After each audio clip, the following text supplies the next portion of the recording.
Yeah, could potentially be coming in a little bit cold. We only saw like 2 MSU players get warmed up in the semifinals, or 3 rather, where Oakland University has been digging deep the whole time. Yeah. And I think waiting to see like if we're exactly ready to get into it yet. I think we got a little bit more. And about it, we are rocking Dice versus Spectral, Lucina versus Falco, 2 staples of the Michigan community. Absolutely. These two play each other a lot, and it looks like this is it. Art Prize Confluence 2023. Grand Rapids, it's time for your main event. MSU versus Oakland, getting started here. We got Dice, we got Spectral. Let's get into it. And what a main event it is sure to be. Both of these teams have been just dominating their brackets, as we just said. Oakland University coming in with a little bit more of a scare, a little bit more momentum, running in as a team together. MSU has just been walking through the bracket, where OU's definitely had to, or OU's had to do a bit more running than walking. Yeah, they've had to, like, they've really spread their team out and utilized everybody throughout the entire thing. Whereas it seems like with every match, MSU had to, like, okay, we got like 2, 3 players they had to rely on throughout the whole time. So, yeah, it could be a case of like the one versus the cohesive team. As right now we're seeing Dice and Spectral getting into. Spectral recently actually announced as Oakland University's Athlete of the Week, one of the first times a esport athlete in the state of Michigan has had that honor. So congratulations to him. As now Dice is going to hit him with the back air up off stage, and now it's going to get back. Hey, a win for one player is a win for us all. You love to hear that for Spectral. Cool story coming through, and right now he's playing pretty solid, but Dice very consistent in these sword character matchups. He plays against a lot of people who play sword characters. Has a lot of confidence in spacing around his moves and playing at the right distance. But right there, Spectral gets a grab, playing pretty well so far. And one of the tricks of playing against these sword characters was the sword is a disjoint, or like it's not connected to the actual player's body. So yeah, you can't contest it super easily. Yeah, so it's not like you can punch the sword and do damage to the player. So getting around that and making sure you can avoid all the shenanigans that come with it. Nice. Like that right there with a little up tilt up air to take Spectral's first stock and give MSU a bit of a lead here. As you hear his team making a little bit of noise behind him, you like to hear that for Dice. He is definitely the type of player that loves to hear a crowd behind him, and MSU is always going to provide that. Oh, that was a risky up B though, landing, not getting punished too badly for it, and he's going to turn around, get a little back air for his troubles, and now the percent on Dice keeps on building. Okay, down air onto the ledge. Ooh, just barely missing the up smash. Utilizing up B to be like, hey, get off me, give me my space. I love that down air to catch Dice off guard. Unfortunately, Spectral not able to find the biggest punish off of it, but now Dice in a precarious scenario. He's got to be careful here in this corner. Yep, and now still at 152, the percent keeps building. Good job rolling in, taking back center stage, and every single laser, it's building extra credit percent. We already have a bit of a lead. You want to just push that lead as further as you can, and every little bit of percent helps. But making it back on stage and across to even it back up. Yeah, Spectral's been doing a pretty good job keeping Dice at bay. We've seen a lot of players get blown up much harder than he has so far in this set. But the ledge guard isn't going to come through from Dice. Again, he's very solid at ledge guarding these sword characters. He knows how to keep them in the corner. But so far, Spectral's doing a pretty good job getting back on stage and scrapping.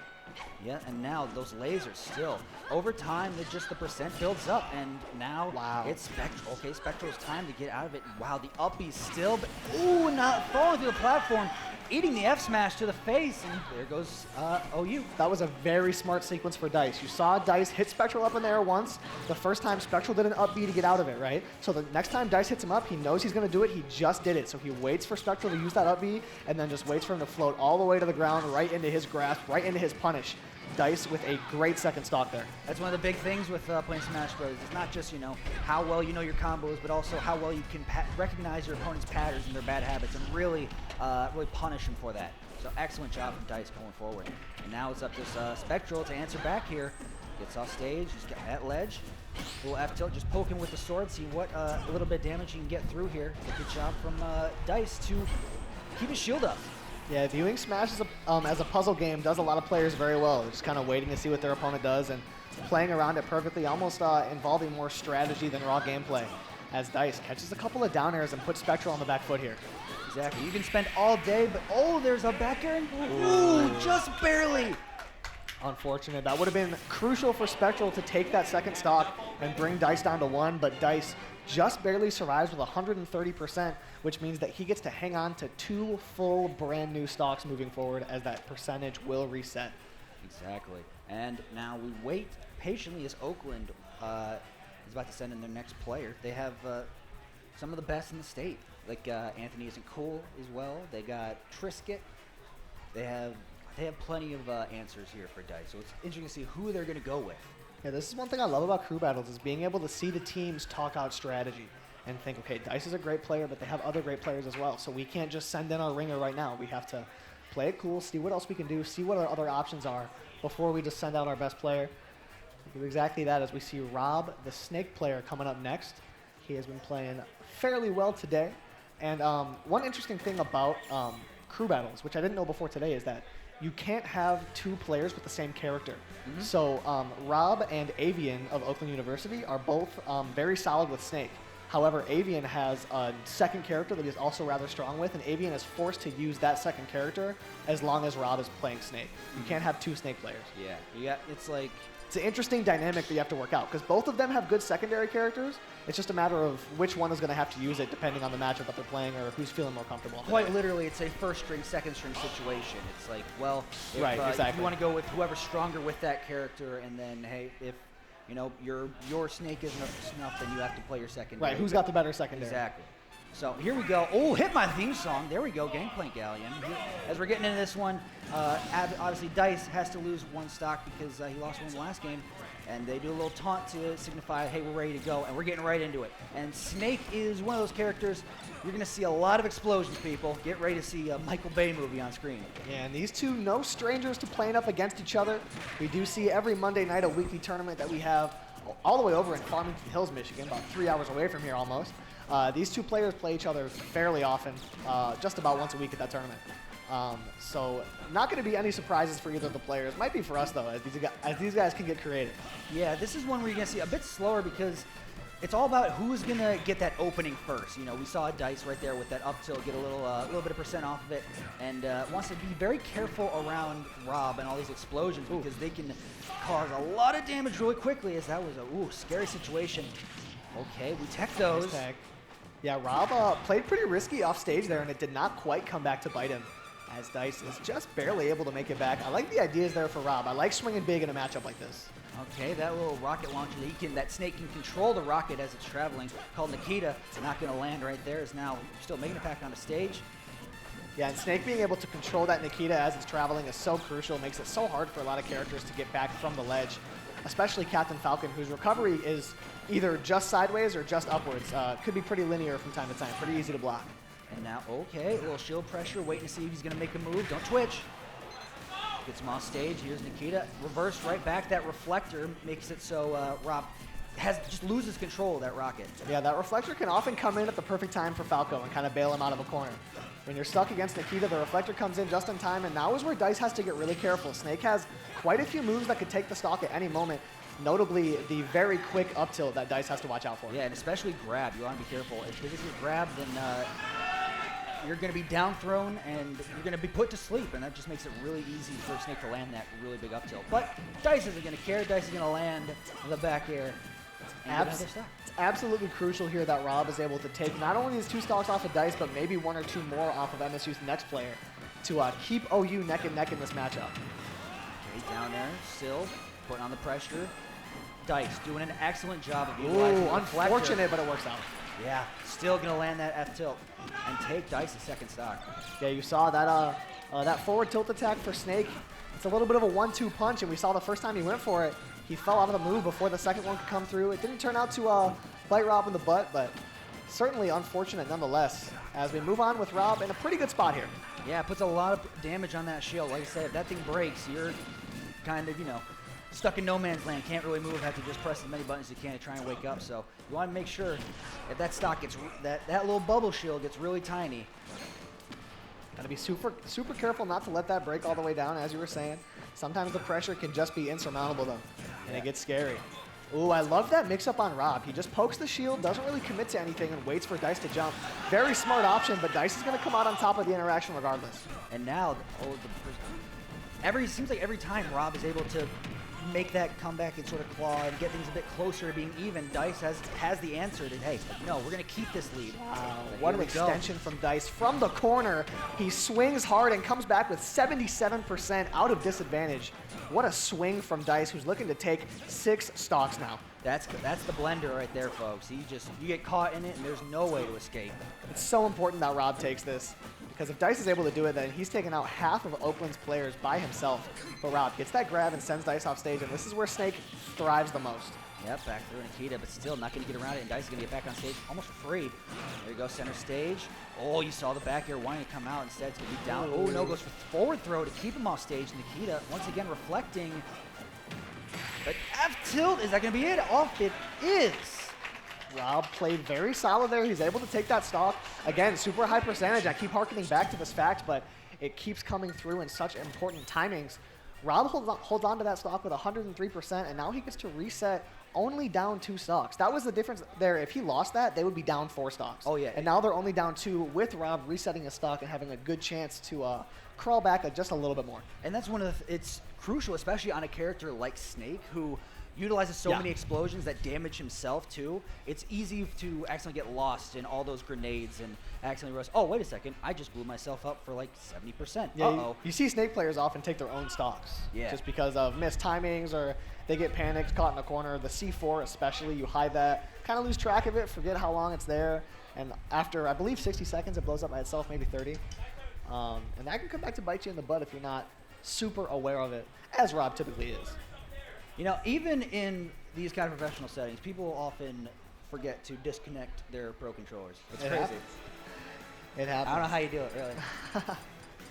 To be fair, I will say, losing a set, or a game, a stock, whatever, and then having to stand up and slowly go through the process of disconnecting a Pro controller is one of the most shameful things that you can do. You just kind of got to stand there with your head hung low and slowly go through the menu. Just got to take that, and it's like... Yeah. Just kind of pretend you're not there. I usually like to do it. I stand up, take a few steps away, and then I do it from far away. Yeah. So I don't have to face that heat. That's my move. Anyways, moving into this, we have Hawks, Rob. Both of these players, as well as Dice that we just saw, are ranked within the top 15 players in the state of Michigan. Not to mention just this tournament.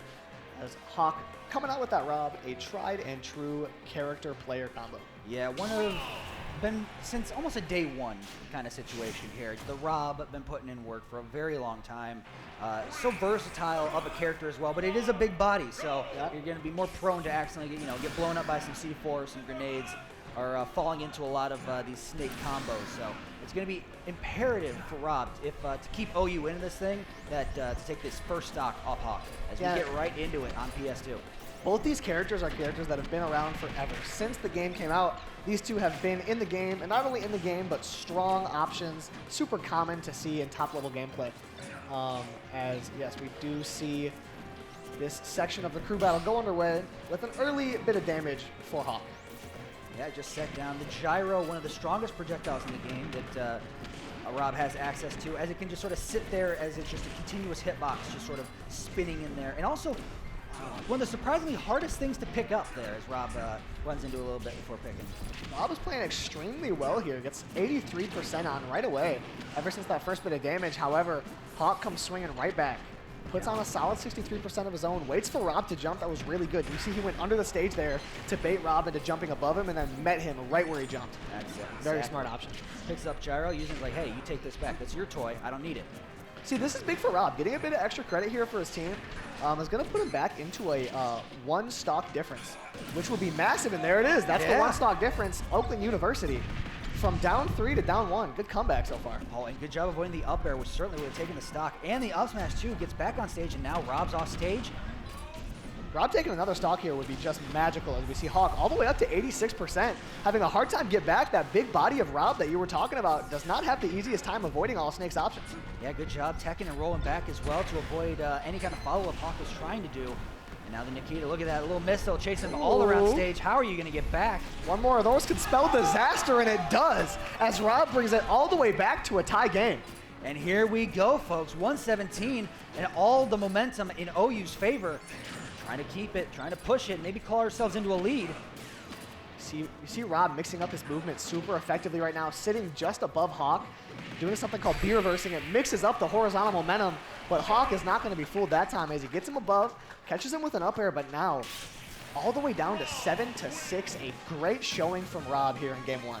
Yeah, that's what I mean when I say clawing back, just like whatever you can take. Absolutely. You got to make, like we saw there, you have one stock left, you got to make the most of it. Rob doing an excellent job taking 2 of Hawk's stocks to bring what is now could quite easily turn into, flipping the script and end up with an Oakland lead after, depending on who they send in next. That was about as much as they could have asked out of Rob, as he had a great showing there. And now OU has some decisions to make. They have 3 players remaining, but they're only allowed to use 2, right? Anthony isn't cool. They're definitely going to use him. One of the best players in the state. He might just be #1 in the PR next season due to some eligibility issues. But they're thinking about it right now because the real decision is going to be between Avian and Trisket. Trisket is a Pac-Man player. They often wind up with Trisket anchoring and going last. And he kind of has that clutch factor. He kind of has that going on. And Avian is a super solid Min player, and I do think it is just going to come down to the matchup and which one they prefer and who they are going to be playing against after Anthony Isn't Cool finishes his business as they send him up first. Yes, and Anthony Isn't Cool playing Cloud, one of the best players in the state as well. It's just, that's what you're going to hear from both these teams. They're just, all of these players, like all the players on MSU. There's not a single slouch in this matchup. No. There's anything. There's nothing considered a weakest link in either of these 2 teams. Yes. So 6-7, and already we got game 1 added. This is a best of 3 as well. So yes, depending on who wins game 1 and who wins game 2, we could get a potential of 3 crew battles to determine a champion. That would certainly be a treat. Absolutely. I'll be really excited to see that. And see, this is great for Oakland University so far to be holding it so tight, because the thing about MSU that we keep harkening back to is that all 6 of the members that they brought have or most likely will soon be ranked top 15 in the state, where Oakland University only has 2 of those such ranked players. So for them to be holding it so tight and threatening to win is just fantastic, especially considering the last time these 2 teams faced against each other at a major called Riptide just a couple weeks ago. MSU took it pretty handily. They beat Oakland University with 5 stocks to spare. And now we're going to see Anthony Isn't Cool here, the Cloud extraordinaire. You're going to see what he can do. Possibly, he's hoping to end this with MSU in the deficit. Give OU the bit of a lead here. Going back to PS2, starting off the gentleman's starter. Hawk's going to lose 2, and here we go. Yet again, we have another matchup that we have seen time and time again. Anthony Isn't Cool fighting up against Robs very frequently. And today it will be the Rob of Hawk. And we'll see if he has the chops. We'll see if he has what it takes to bring this back to even for OU, or if Hawk's going to take a couple stocks in the process. Already charging limit, because using that's probably going to be where Anthony's going to find a kill move early, is with the that big, that power gauge on his little character screen, because that will power up his special moves as well. Yeah, it's one of the strongest tools that Cloud has. You can charge it up over time, and it charges after you get hit. That little limit meter, when it fills up, he turns blue just like this, and all of his special moves get stronger. It also makes him a little bit faster. So that is such an important resource for Cloud to manage, as Anthony Isn't Cool has done so well so far in this set, as we have both players up to 80% now. Yep, and now landing, trying to get back to center stage, a little bit of footsies. Trying to see who's going to get that opening first. Good job parrying the big laser and catching the gyro as well. One of the hardest things to do, surprisingly. Both of these characters are the types that can swing big and take a stock at any moment. Hawk almost doing so right there as Anthony was off stage, and the up smash not going to do it. Anthony comes out on top of the scramble. Yep, wins that parry and gets a little upbeat to keep building, but he's going golfing. 1-2. Keep your eye on the ball, son. Couple up smashes in a row, and now Anthony has limit. He might have to use it to recover, though. That's the one thing about it. When you get off stage, you have to use that up B limit to recover. And it kind of wastes what could be an attack just like that one, as Anthony is able to tie it up at 6 stocks apiece. Oakland University is looking threatening right now. MSU needs to be careful. Absolutely. This is where, we talk about how these matches can quickly snowball in one way or the other. Yes. This is one of those moments like, Anthony took 1 stock. He's got 3. We're back to even. This could go either way. As momentum starts to build and the rest of your crew starts to cheer you up and hype you up behind you, you can sometimes feel unstoppable in these crew battle scenarios. And now it's up to MSU to do a little bit of strategizing, which they haven't really had to think too hard about throughout this tournament so far. Talk about your friends, your teammates hyping you up. Don't forget about the wonderful crowd we have out here today for Art Prize here at Rosa Park Circle. Oh yeah, nice. You like what you see, let the players know. Nice little group of people. Love to see it. What is Tony doing? Oh, he's cheesing. He's typing something. He's trying to communicate. He's got a devilish little grin on his face. What's he up to? What are you scheming, Anthony? He's scheming something. Whatever it may be, MSU is scheming as well. You see them all huddled up right now, fully focused. One thing that fascinates me about MSU is that despite having such a big skill gap over a lot of the other colleges, they still take every match just as seriously as any other one. They talk about strategy. They talk about, like I know their coach was having the players avoid sitting in the sun to avoid exhausting them and getting them tired. I know that they have like required reviewing sessions where they look at each other's videos and say, this is what you could have done better, this is what you did well. MSU takes this very seriously. Oh yeah. And clearly it pays off. And even then, it's all about not only just, playing the game to the best of your ability, but taking care of yourself to the best of your ability. I know for a fact, they go to the gym together as well, because while, yes, we do play video games for fun and compete. Yeah, they have required workout sessions. It's just as much as taking care of your body as it is taking care of your mind. It's important. Healthy body equals a healthy mind, which is going to help you play at your top potential. That practice of having health coaches and fitness coordinators and stuff for esports team kind of started in the mid 2010s. There were a few CS:GO teams that got really big doing that. And had a lot of success. So now the idea of keeping your players healthy, making sure they're all having good lives outside of the game, has been a very important thing. And I mean, it shows off here. All these players in this set are clearly in pretty good shape, good guys, strapping young gentlemen. Oh yeah, and they can be monsters on the sticks if they so choose. Absolutely. So, still a little deliberation going on here. Shout out to Steelcase. MSU is thinking. Steelcase, one of the wonderful sponsors of this event, who actually gave away. One of many. Yeah. One of many. And was giving away two of these wonderful chairs we're sitting in now, and the players are sitting in. So. Oh yeah, these chairs are mad comfortable. Absolutely. You can lean back a little bit. Big fan. A little bit of lounging. We love this.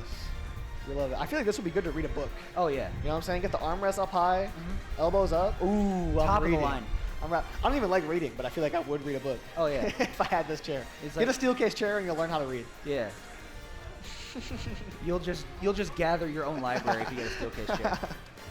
Books just show up in your house, as it looks like MSU has deliberated enough and they have decided to send out Suspect, who, and this remains true as long as he was not lying to me. Yeah. He claims we need to fact check this eventually. He claims to have never been knocked out of a crew battle. Every time he's been sent into a crew battle thus far in this school season, he has taken the rest of the stocks needed to complete that.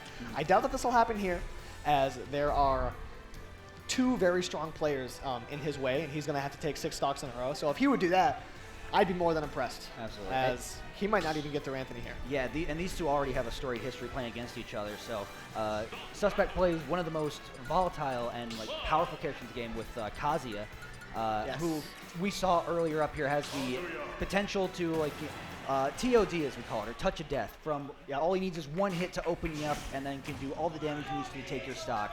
So we're going to see what's in store as we got this even matchup between Oakland University and MSU. Suspect versus Anthony isn't cool. We're going to Smashville. I'm excited to see it, as Suspect is one of the few players in Michigan who can really pilot Kazuya to the best of his ability. Most of the moves that Kazuya have that are really effective require just an extra input, a little bit of a pattern, if you will, to actually get correctly.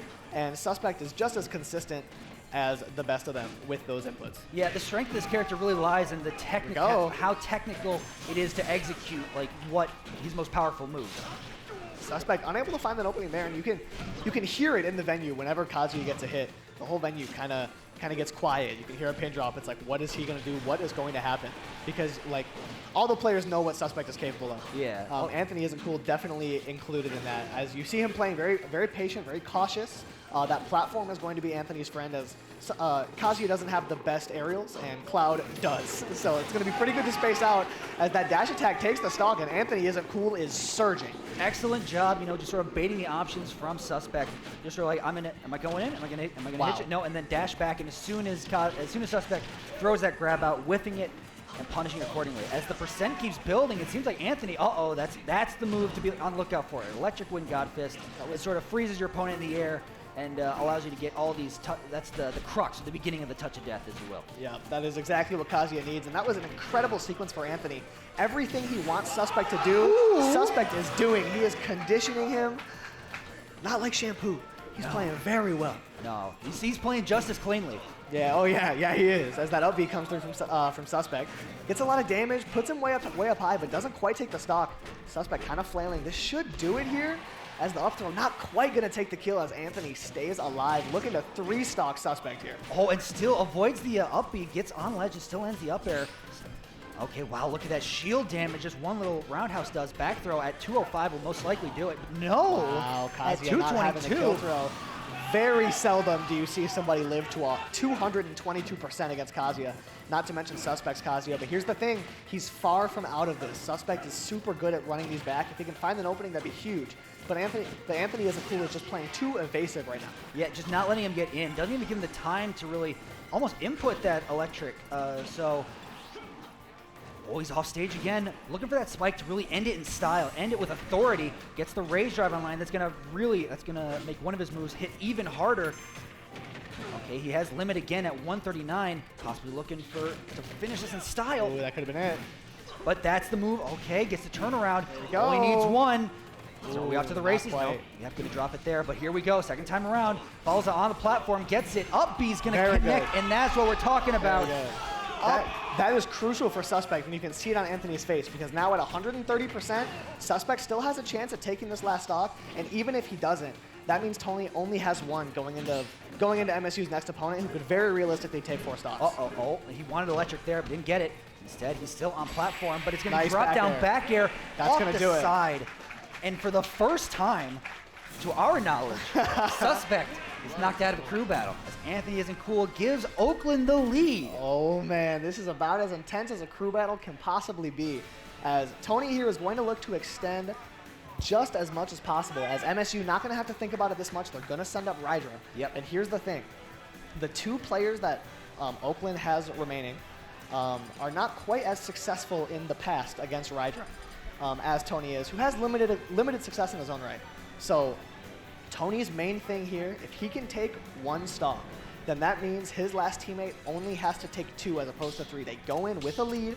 So this last interaction here is going to be crucial for Tony to allow his teammate to have a bit of a head start here against Rydra. Absolutely, absolutely. And Rydra is the Rydra puzzle, is as you will. Has been a tough one to crack for It's a lot of one to Michigan. solve. Yeah, since coming to the state all the way from Colorado to attend MSU. Rydra's been sort of cleaning house on a lot of these things, taking names from all the way up and down the state rankings. Yep. Just last night, taking out #1 in the state, as well as like top 30 in the world. Yes. Onan, Incredible West Michigan's player. own Onan, or Pocket at this point. Oh yeah, he changed that tag Yeah, to Pocket, didn't he? So here we go. Rydra playing Ridley, one of the characters that holds the key to really exploit one of the biggest weaknesses from Cloud, which is his offstage capabilities. His utilizing all the resources to get rid of anything that Anthony can do to recover. Yeah. Is going to be the key for Rydra to make this thing back even. See, and here's something that makes this matchup tough between Cloud and Ridley. Cloud has a pretty clear main strength and a pretty clear main weakness. The main strength being his big sword, his ability to space out, his ability to throw out moves that contest his opponent. Ridley can counter that pretty well. He has equally as large moves, and that main weakness is his ability off stage is a little bit lackluster, and Ridley's is peak. So Ridley is a character that's almost built to counter Cloud, but Anthony has been able to overcome this matchup quite a few times. Well, it seems like every day there's a new Ridley in Michigan coming out. So we're going to see. This is one of those matches that slowly the state's starting to figure out more and more. But right now, he has limit on line. It's going to be key to land this and get a lot more damage. Yeah, and as I was saying earlier, just taking 1 stock here for Anthony is so crucial. Obviously, any more is greatly enjoyed, as that finishing touch not quite going to connect, and neither is Rydra's forward smash. But Anthony breaks his shield. Popped his shield. What's going to be the punish? Gets a big-ass smash to take the stock. And now that's huge for Anthony, because he still only has 47%. He could potentially take another. But this means, at minimum, his last teammate is going to have a 1 stock advantage. But Anthony's still surging. Anthony is moving. He is rolling with it now. And you saw, I like the little thing when he had the shield break. He took a little bit of time, built more limits. That way he could get another limit. Very smart. Quickly after, as soon as he took that stock. But he's Ryder trying to catch his landing with an up smash, not going to land. And the percent keeps building. 84, almost has another limit on line. Anthony is moving differently right now, much to the chagrin of Rydra, who is way on the back foot. Even percents here with Anthony already taking plenty of stocks, looking to take more with limit online. Rydra has to be so careful here, as Anthony is going to have to use it to recover, fortunately for Rydra. Yep, and avoiding the back air on the first time, but not on the second time, as Rydra is going to clean that one up with 2 stocks remaining. 3-2 in this game number 1. You couldn't ask for a better opening. Now this right here, this is where as I was saying earlier, just taking one Pressure stock here making for Anthony is so crucial. Obviously, anymore is greatly enjoyed as that finishing touch, not quite going to connect with neither is Rydra's forward smash. But Anthony breaks his shield. Popped his shield. What's going to be the punish? Gets a big ass smash to take the stock. Second he took to build more limit allowed him to make the most and get another one. Yeah, that was very smart for Anthony. He played it well, but he just wasn't able to take that second stock. And now Avian, who you mentioned earlier, unable to play his main Snake. Yes. Because teammate Rob already did. But we're he's going to have to play Min Min, I do believe, unless he has another character I'm not aware of. However, I do believe Min Min versus Ridley does not sound very good for Ridley. No, it doesn't. Really does not. Min Min, character from ARMS, is known for having some of the longest reaching normals or light attacks in the game.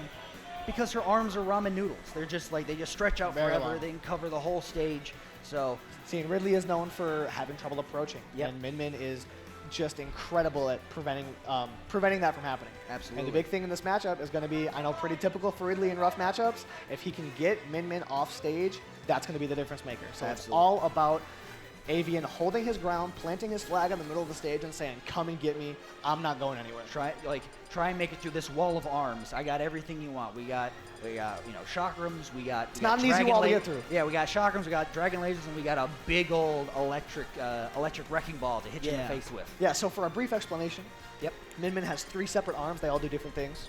The chakra, more of a circle shape, is real quick. It goes at an angle.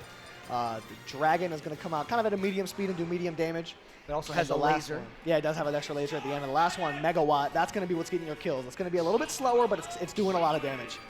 So I'm interested to see which one of those Avian is going to mostly lean on.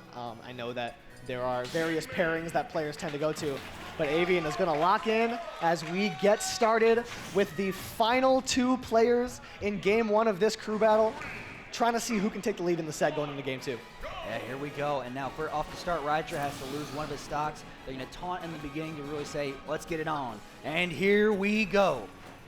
Already you're looking to see Avian at center stage, plant that flag, plant his feet, try and force Ryder like, hey, how are you going to get through this? Rydra finds a good approach, though, puts Avian in the corner. And that's the thing about Min Min, is that she doesn't want to be in the corner, but even when she is, she has quite a few solid options to get out of it. So it's going to be about Rydra just trying to catch Avian with a telegraphed option every now and then. Oh, and But look so at far, that. unable to do it. You see just one connection, the crowd's getting excited because they know what's on the line here. Taking a lead against MSU would be crucial. Absolutely.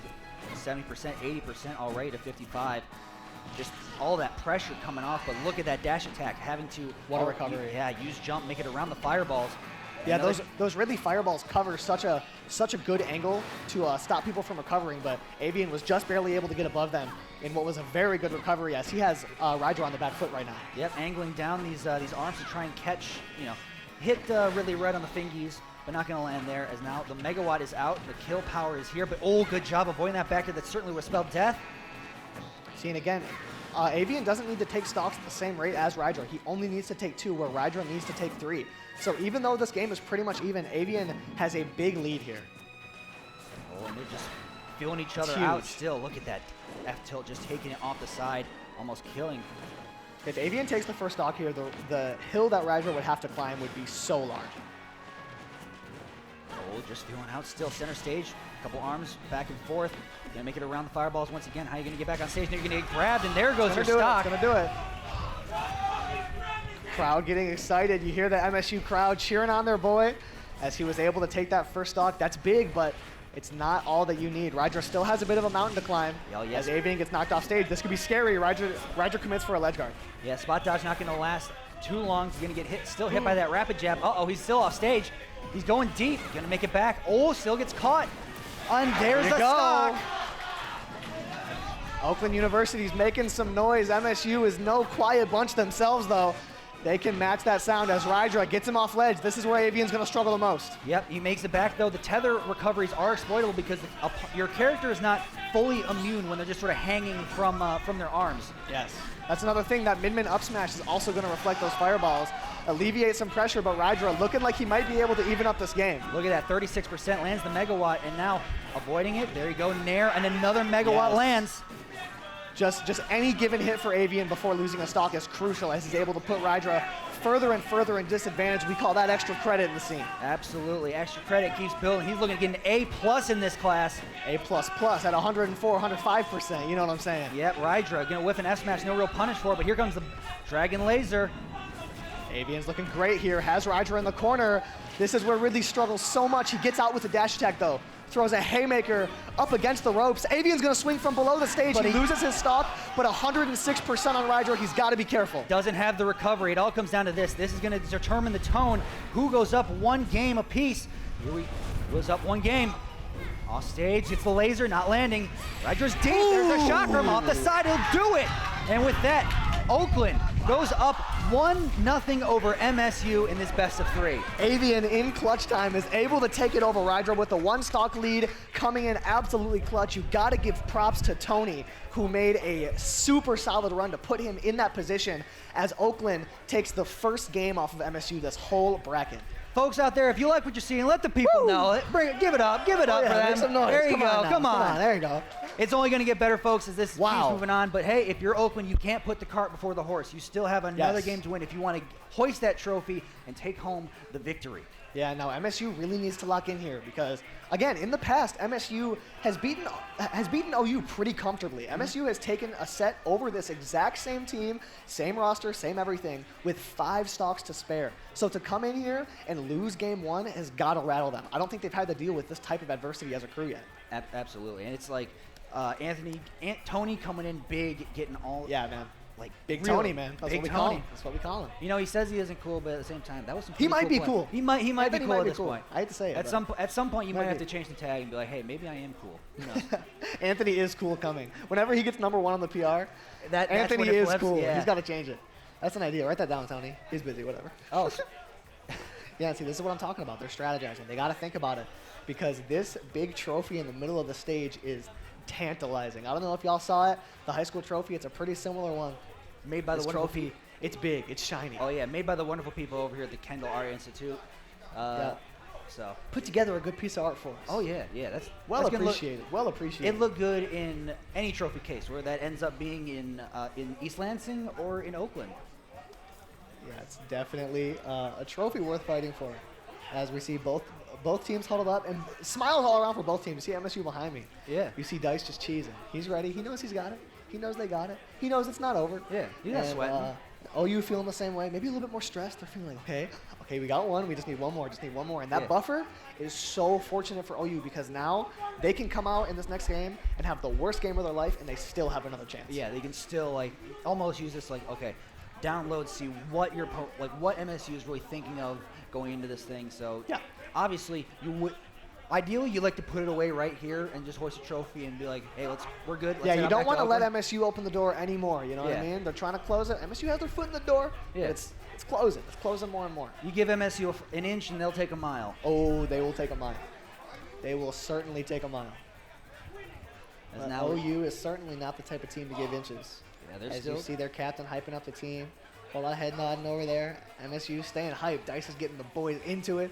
Getting them involved, I love to see this. This is why I like crew battles so much. That moment with your team in between games where you're saying, we got this, we can do it. We got this. Hey, we ain't out of the woods. That's why we do it. That's why we play the game. Exactly.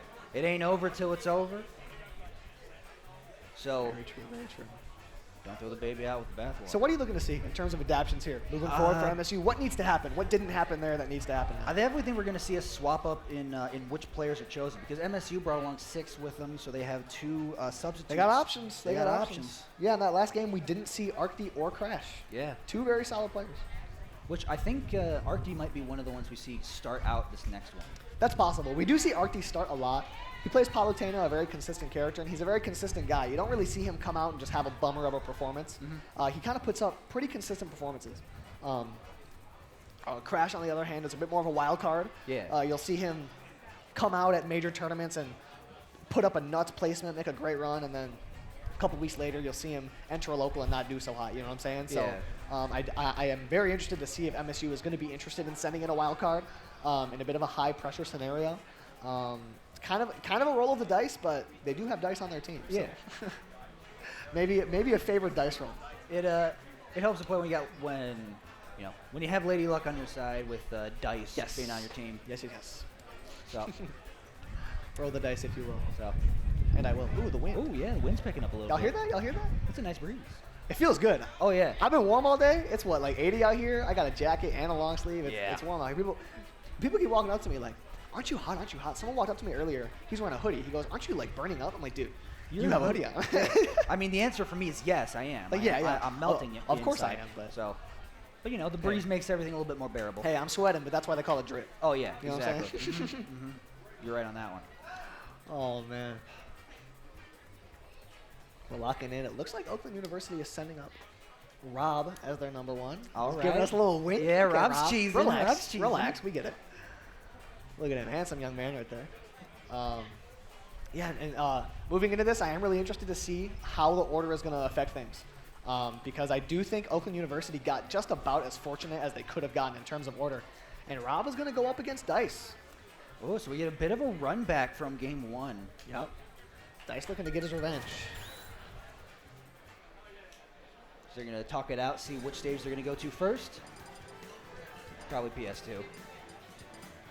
Although, do you want to give a zoner like Rob, although a character that can zone like Snake? Do you want to give him PS2, where it is sort of that wide open area? Smashville, that would be interesting. Smashville, a very small stage. It's hard for Snake to make the most of his spacing out type moves. But still, that's more condensed space, tighter space to fill with explosions. Right, so. maybe it's even harder to get away from. Benefits and pitfalls to every single stage, indeed. However, it looks like they're going to settle on a small battlefield as we see a bit of a music pit. We'd love to see that. Get into it. As you see, neither of these guys rocking earbuds. They're both taking in the atmosphere, taking in the environment. Yeah. Let the energy of the crowd feed them. See who's going to give them the momentum. That's all. I like to see, based on whether or not a player is wearing earbuds, how much they perform under pressure. You know what I mean? Because I feel like earbuds and headphones are kind of a pressure blocker. Yeah. It's like kind of trying to like ignore the pressure. Where if you're going no earbuds, that means you want it. You want the noise, and bring the noise indeed as we go into game 2. OU holding a 1-0 lead off of MSU for the first time. Starting off on small battlefield, so this is sort of that mid-range between that Smashville size and the PS2 size. So it's going to play perfectly towards both characters as they're just sort of setting up. And now already starting with the just creating space and look at it, he's crawling. I don't care about your lasers. Shoot as many as you want. What are you going to do? You got to come over here to me. And that's one of those things that makes this matchup difficult. Any matchup where the opponent can duck under Falco's lasers can make it a little bit difficult because Falco doesn't have the best options to approach. So if your opponent can kind of just crouch under the laser, not be forced to walk towards you at all, sometimes Falco can struggle like this. Like, what does Falco do here? Yeah, how does Falco approach in the situation? He can really only just, hopefully hope he can run up an up tilt, but at the same time, Snake has all the capabilities. Like, Grenade comes out. It was one of the fastest moves in the game to just pull out. Yeah, quick move, quick move. There's also Nikita off stage. The down air is going to connect as well. Rob is putting all these moves in the right spots as Dice is stuck in the corner now. Yeah, there's the up tilt he was looking for. Already starting to put him in the blender. There's 49%. He keeps building, but he needs more because he's already down 128. Down throw. No, goes for the back throw instead. Nikita pressure off stage. Ooh, well, really scary to land on that platform above Snake. As I mentioned earlier, he does have that up tilt that comes out super fast and does a lot of damage and takes a stock early. So Dice has to be very weary of that. And down tilt almost killing off the top. Instead, dash attack is going to land. Little Nikita just going to float it out there. See now Dice with max rage. Once a character gets past 150%, their attacks do more knockback, but Rob is able to take the first stock, and OU is getting into it. Down tilt off the top looks like a Falco kill move. Falco going to do the same exact thing as now the grenades come out and the explosions start landing a bit. That Nair's going to connect for Rob. Each individual hit is hyping up the OU crowd more and more. These guys are getting into it. They're getting excited as Dice is on the back foot right away. Rob is playing very well. Oh, down tilt trying to catch that approach, almost calling it out. Instead, back air is going to land a little bit and using the Cypher to really, really go up high for that recovery. Oh, I like that idea, dropping C4, not going to land. Instead, it's going to be up tilt. And like, there's that grenade. It doesn't matter because the back air comes for us all. Dice trades it back, and with each stock taken, the atmosphere gets driven to a more intense space as both teams get more and more into it, try to out-cheer each other, try to make more noise than the other. Who wants it more? Exactly, and now Nikita off stage. Dice again, trying to get back to center stage. That's where Rob's holding down strong. Both these characters with a solid down tilt to poke, but Rob is going to find the F tilt to take it. Takes that stock off the side, sends Dice flying sky high. And now Oakland University rocking with another lead. It was crazy because they started off, you know, first game, fall behind early, and then claw their way back to take the lead late, and then hold on for the victory. And now we're starting to see the inverse. We're now OU coming out strong, holding the lead early. We're going to see how MSU can respond to that, how Dice can respond to that. Yes, OU has been unrelenting since a rough start in the first game. Oh, there's lasers, keep building percent, 100% on Rob, but he's going to be back throw. You went right into his face. Oh my gosh, betting the farm on it. Just barely getting away. Yeah, and see, Rob, the reason he's going for such a bold option like that forward smash so slow yet so strong, is if he can take this stock, then he's going into his next game with 2 stocks. But Dice is not going to allow that. He wants it just as bad. Up tilt in the back air is going to do it. The next person to take a stock moves forward with a lead. Oh, there you go, down air. Not going to land as he grabs on ledge. Yeah, both players trying to catch their opponent. When you grab the ledge, there is 1/30th of a second or 2 frames where you're vulnerable. You see both of these players trying to make advantage of that as Dice is going to chase Rob way below the stage, but he makes it back to the ledge. Yep, hits the wall, but, you know, press the right button at the right time. We tech those, as we say. Of course we do. Of course we tech those. Of course Rob techs those. Absolutely. I'd expect nothing less. High stakes moment. It's what he has to do. The grenade's coming out, threatening on the ledge as Dice stays alive here. Yeah, and takes back ledge, but oh my gosh, F tilt lands and he'll do it off the side. Oh, Oakland holding a 1-stock lead early. Yeah, Rob's feeling good. Big head nods, bouncing up and down a bit as we see Oakland University going into it with a lead, and that's got to feel great as they had to claw back all of last game. Starting off with a strong beginning from Rob. Couldn't have said it better myself. Rob, looking strong, looking good, feeling good, playing good. And now it's up to MSU to respond because they're in the same place that Oakland was at the start of the last game. And Down a stock. Now the pondering begins for MSU. They got to think hard about who they want to send next. Who is the best matchup to send into a white-hot Rob?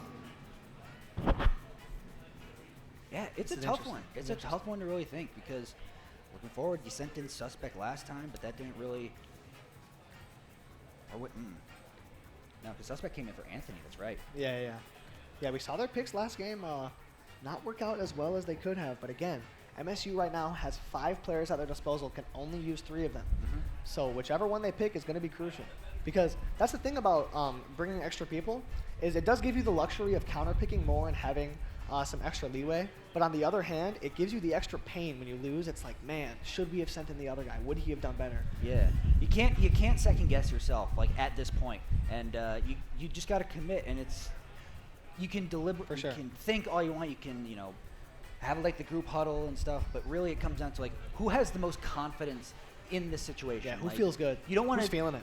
You would rather send in a player like with a worse matchup, but is more confident in playing if they that feel matchup. good about it, that's what matters. Than somebody that was like on paper has a better matchup against this character, but they're not as confident as the other person. So yeah, because I mean we've seen it already today. Players that are better on paper losing out just because they weren't feeling as confident. They weren't in the zone. They weren't in flow state. You know, and so far OU has just had an easier time tapping into that momentum that is just so potent in these crew battles. Absolutely. It's Rob. You got to think there's almost a case of they're trying to ice out Rob, like have him get in his own head too much. Interesting thought. I didn't even think about that. Yeah. That's another Could be part of the strategy. That's another tactic that I've come across with these crew battles is sometimes like you get the answer really quickly, but you take a bit of time to really think about. It's almost a case of they could be planning who they're going to send in 3rd and 4th. Yeah, they're like moving forward because they're probably thinking like, okay, well if we send in you now, then they'll send in this player later, and then who's going to deal with that. It's all about planning ahead, thinking about what you want to do. The strategy comes into play, and ArcD is going to come up next, who we didn't see in the last game. ArcD did not make an appearance in game 1, but they're going to send him in when it matters most. Down a game, everything is on the line here for MSU. Absolutely. The Peruvian powerhouse, you send him in when you want to get some stocks taken. And now it's up to ArcD, one of the cleanest, most consistent players that MSU has at their disposal. A handsome man with a fierce game plan. Absolutely. Is ArcD. He comes through with immaculate consistency, and clearly they trust him to hold that consistency. ArcD looking to take 4 stocks and bring the lead back into MSU's hands. Absolutely. As now we're going to get what stage pick. They're talking that out because there's so many layers to the crew battle format, obviously, besides just who you're going to send in, what player, what character they play, but also the stage you go to, as that determines the matchup as well. It's so many it's like an onion. It's just layers on layers on layers. And that's why I love crew battles so much. It's one of my favorite formats. Are they not going Hollow Bastion? Oh, I guess not. That's where they were at first. Maybe a change of faith for one of these players. They're going to consider it, talk it over a little bit more. 75 M. WarioWare? I'm down. They're going to go to Battlefield. Yeah. I do know a lot of Snakes love this stage because Snake has some pretty good setups on platforms, and notably Snake's C4. That's that move that you can drop down. You see a little red dot on the ground. When you see that flashing, just know that danger is a miss. And when that's on a platform, if it blows up while you're standing under the platform, you are in danger. So ArcD is going to have to be very careful with the way Rob works around platforms. But Palutena has some platform extensions of her own, kind of drag her opponent onto a platform, so to speak. Whoa. Issues with the controller. Yep. Not going to be a big deal, though, in the... a button check. They're doing a button check, sorry. Button check. That makes sense. Yep, something that, this is also the players tend to do from time to time. If they haven't played the game in a while and have to get back into things, as, warm your hands back up. Yeah, we know ArcD has been sitting out quite a bit today. I want to say the last time he played was at least 3 hours ago at this point. Maybe that's a bit of an exaggeration, but he hasn't played in the minute where Rob is coming off quite a bit of gameplay. So ArcD is just going to look to get his hands warm, keep himself in the right mind, make sure his hands are moving right. Similar to how you would see a sports player warm up. Yeah. Similar type of thing. It's no different than, stretching before a game or, get your body ready for it. Yeah, you want to make sure everything's working and that you can, perform even like your difficult tech, without really thinking about it. Because Palutena definitely doesn't have a lack of difficult things to input.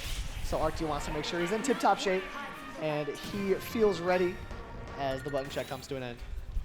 So I wonder if they're going back to Battlefield, because that's a stage that really, we are, and that I like the stage because it benefits both players equally. Both of them, both Snake, like you said, has these setups with C4 on these platforms, and as well, ArcD has the capability to really just sort of run around and cover the stage with all these big moves, all these big multi-hitting moves. Yeah, the other thing that Palutena can do on this stage is called teleport canceling. When you use that Palutena up B, you can teleport from platform to platform, and if you do it just right, it happens very quickly, and it's really hard to keep up with Palutena when she does that. As here we go. We're getting right into it, folks. OU, MSU, OU holding a 1-stock lead in this pivotal game 2. Rob just looking to take 1 stock, extend this lead as much as possible, as if ArcD is able to take the first one, it's going to be a 9-9 tie moving forward in the game. Yeah, and now already those nairs, and a lot of people see the grenades as a get-out-of-jail-free card because you can just sort of pull it, hold on to it, and if you get caught in a combo like a combo like Palutena does. Yeah, they're going to hit you both. Yep, it'll hit you both and knock you right out of it. See, an interesting thing about MSU sending an ArcD here, I think... Ooh, off stage here. Rob's going to have to be careful. As Palutena chasing you up to the top of the stage, she has a lot of options to kill you off the top, so you kind of got to be careful with where you go. The down air doesn't do it. Yeah, and that's something I'm liking to see from ArcD is he gets the back throw or gets you off stage with some sort of throw, and then he'll just be so patient. Is he going to hit you with the back air that'll kill you? Or like we saw there, sometimes he'll just wait until he's right above you and can land the down air. But right there, it's going to come out with the F tilt to even it right back up. 9 apiece, and between MSU and Oakland.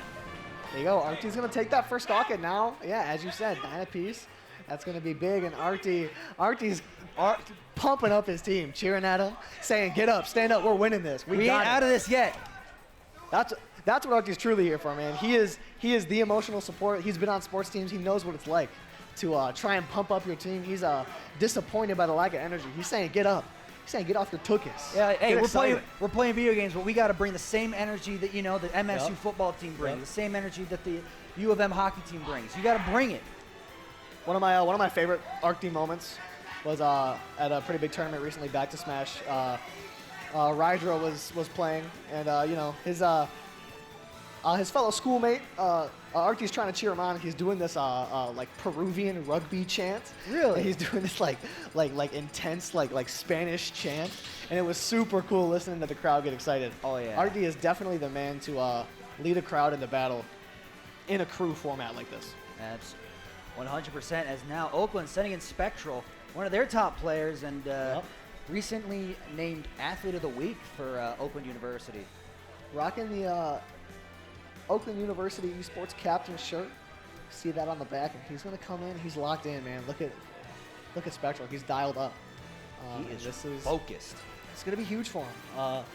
On paper, in terms of ranking, Spectral coming in as one of the weaker players on Oakland, but he has not looked like that. No, Does not. not look like that. He's put up some great performances, taking 2 stocks off of Dice earlier, which is no small feat, to say the least.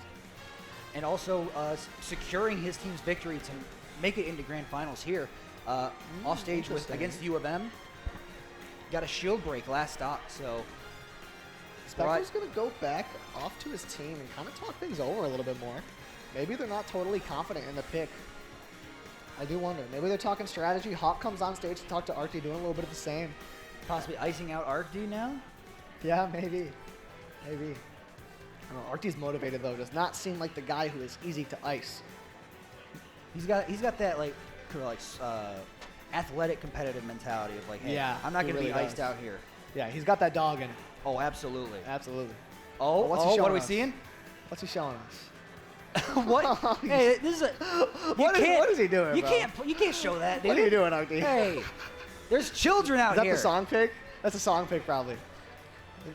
Showing us some of the audio waves to get him motivated. Yeah. What he's all souped up on. What's going through his head at the moment? As we are going to see Spectral returning to the stage, sitting back down, taking his station. Talking some strategy. What's going to be the game plan going in for this one against Arcty? Such a solid player, both of them. This is one of those matchups that you'll see countless times throughout the remainder of the collegiate season, as these two, I imagine, are going to face off in normal brackets, crew battle formats for a long time coming. Yeah, and I was talking about this earlier. For Oakland University to win a crew battle like this, it's going to take a magnificent performance from somebody. It's going to take an unranked player going toe-to-toe with a ranked player. It's going to take a ranked player destroying another ranked player, right? Someone on Oakland University has to turn up in every single one of these matches if they want a shot at winning. So who is it going to be in this one if they decide to win? And we're going to find out right here as we got Spectral Arcty going right into it. We got Town and City, one of the bigger stages to choose from here, one of the tallest stage to choose from as well. So stock's not going to be flying off the top as commonly as they were in the past. And we're going to see what Spectral has. I do like this pick, as very often Polytana likes to try and take these stocks off the top. And that's going to be harder to do on a stage with a higher ceiling than most. Ooh, and yeah, catching the landing off platform as well. Percent's dead even here. Yeah, you see Spectral trying to swing big there, going for a forward smash, and I do like that idea. Against a player who comes in as the favorite, you wanna limit the interactions as much as possible by taking explosive interactions. 100% goes for a little ledge jumper, grabs the ledge as your opponent grabs it, so you can sort of force them off. Yeah, doesn't time it quite right though. But Spectral is still moving, puts on the platform pressure. That's very scary for Arcty, as the back air is going to send him out. Spectral just waiting on ledge. He catches the option, gets some damage on, but the up smash doesn't do it. Yeah. The scramble situation, no one comes out on top just yet. Oh my gosh, this is scrambling. Okay, they're fighting in the Thunderdome, throwing hands. Big nair off the side. Arcty's still alive. Gonna avoid explosive flame, but catches them. You can't be hanging on that long. It's gonna catch your fingies and it's gonna take your stock. But answering right on back with the back air. That's big. Both of these teams making some big noise. And yeah, Spectral just wasn't quite ready for the hitbox on that explosive flame to last quite as long as it did. But it doesn't matter. He trades back pretty quickly. Spectral's playing very well right now. Yeah, answering right back into a missed tech. No real follow-up on that to punish it. Instead, you don't want to get Arcty started on those nair trains. It's a back air to send Spectral off stage. This is where things can get risky for Spectral. Oh, but he gets Arcti off. Both these guys have been doing very well. Once their opponent's in the corner, they've been doing such a good job keeping them there and putting on that pressure for a long time. Speaking of which, on that platform, Arcti follows up strong back air. Look at that patience, waiting to see what Spectral was going to do on that platform before finally punishing it with a back air. And still, again, the percent keeps building on Spectral. Arcti trying to bring MSU into the lead. Construction worker, the way Arcti's building up this percent, just keeps going brick by brick, piling on and on to Spectral. But now, with a little bit of rage, as I mentioned earlier, mechanic could come into play here, but that back arrow is going to send all the way off the side. And now Spectral might be at a point where he's just looking to take this stock and make sure Arcti doesn't run away with it. Yeah, you got to answer back. Just like blow for blow, it doesn't matter that currently MSU's holding the lead. You just got to answer back and bring this thing back to even. So we're going to see a back throw. What's going to be off stage. Goes for a forward air, not going to land. That's big damage. Instead, here you go. These are the aerial combos Palantine is known for, and Arcti lands consistently 50% before you know it. Spectral has to be careful here. A one-stock performance in a game as tight as this could be a catastrophe. He's got to put the pressure on ledge, and the Nair does it. Oakland University turns up a little bit. Yeah, the live and back up, both sides feeling it. 60% to 0. Arcti has him on ledge. Trying to focus. Oh, goes for the big F smash, not going to land. You said both sides feeling it. I'm going to say all three sides because I'm feeling it here in the commentator booth. Me as well, buddy. I'm feeling it with the mic on, and that little projectile is going to be just enough to send Spectral back off stage, taking a solid 2 stocks off of Arcti, and we're going to see if Oakland University's next player is going to be able to put out his fire, so to speak. And I have a feeling I know who's coming in next. This seems like the kind of moment where you'd send in Tony. The man himself standing up, coming in third yet again, and it's going to be a similar formula. We're going to see if Anthony is going to be able, he's going to be tasked with something similar. Yep. Looking to take 4, maybe even 5 stocks and give his last teammate just a bit of a lead. Because again, we don't know who it's going to be. It's all going to depend on who MSU sends out. Because Oakland University is going to have 2 options after this. Do they want the Pac-Man or do they want the Min-Min? 2 slower paced characters. Sometimes they can suffer from the same downfalls.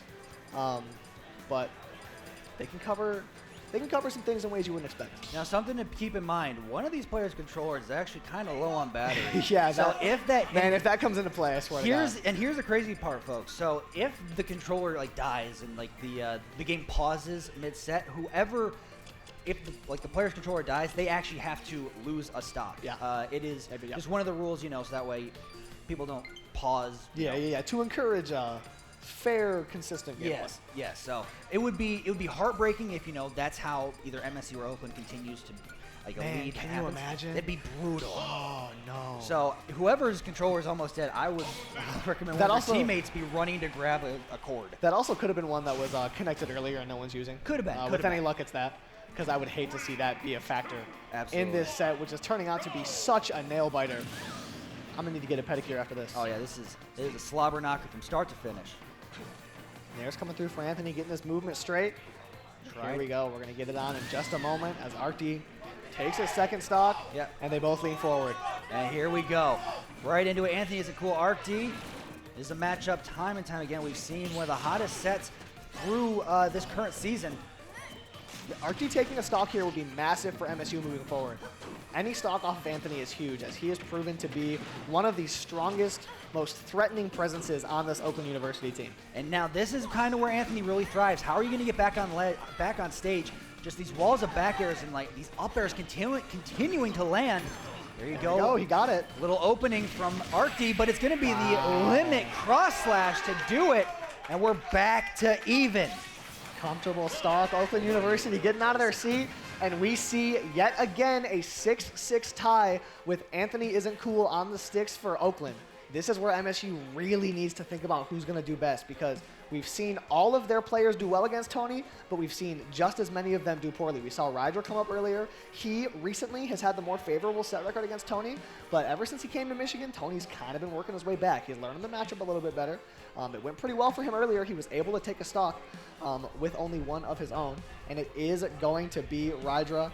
This could be huge for Oakland. This could very well determine which way the remainder of this match goes. Yes, if Tony wins convincingly, their odds of taking this whole tournament, not just the set, the tournament, increase drastically. Absolutely.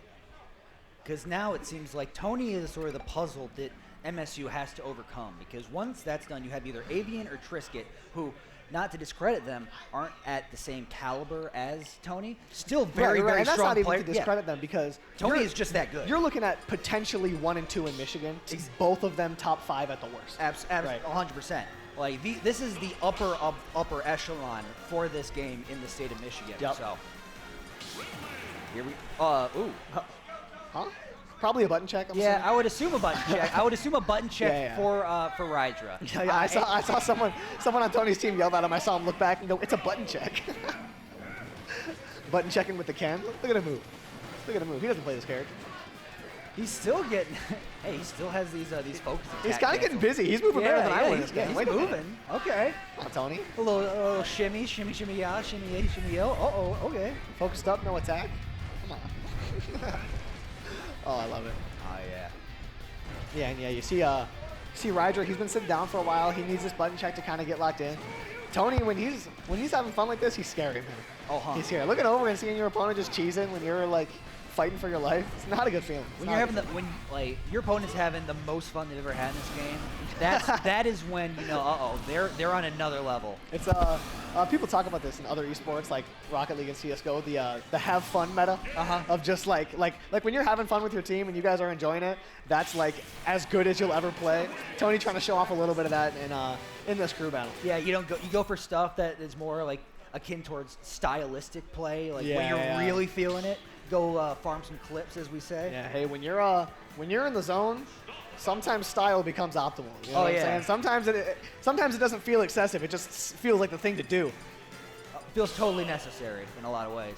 As we get into it, Game 2, Oakland University up 1, looking to make the upset and take home this beautiful, beautiful trophy. 6-6. Anthony isn't cool, looking to put his team in the lead. Here we go. Small battlefield, going to be more tight-knit space. What a grab as well off the start from Anthony.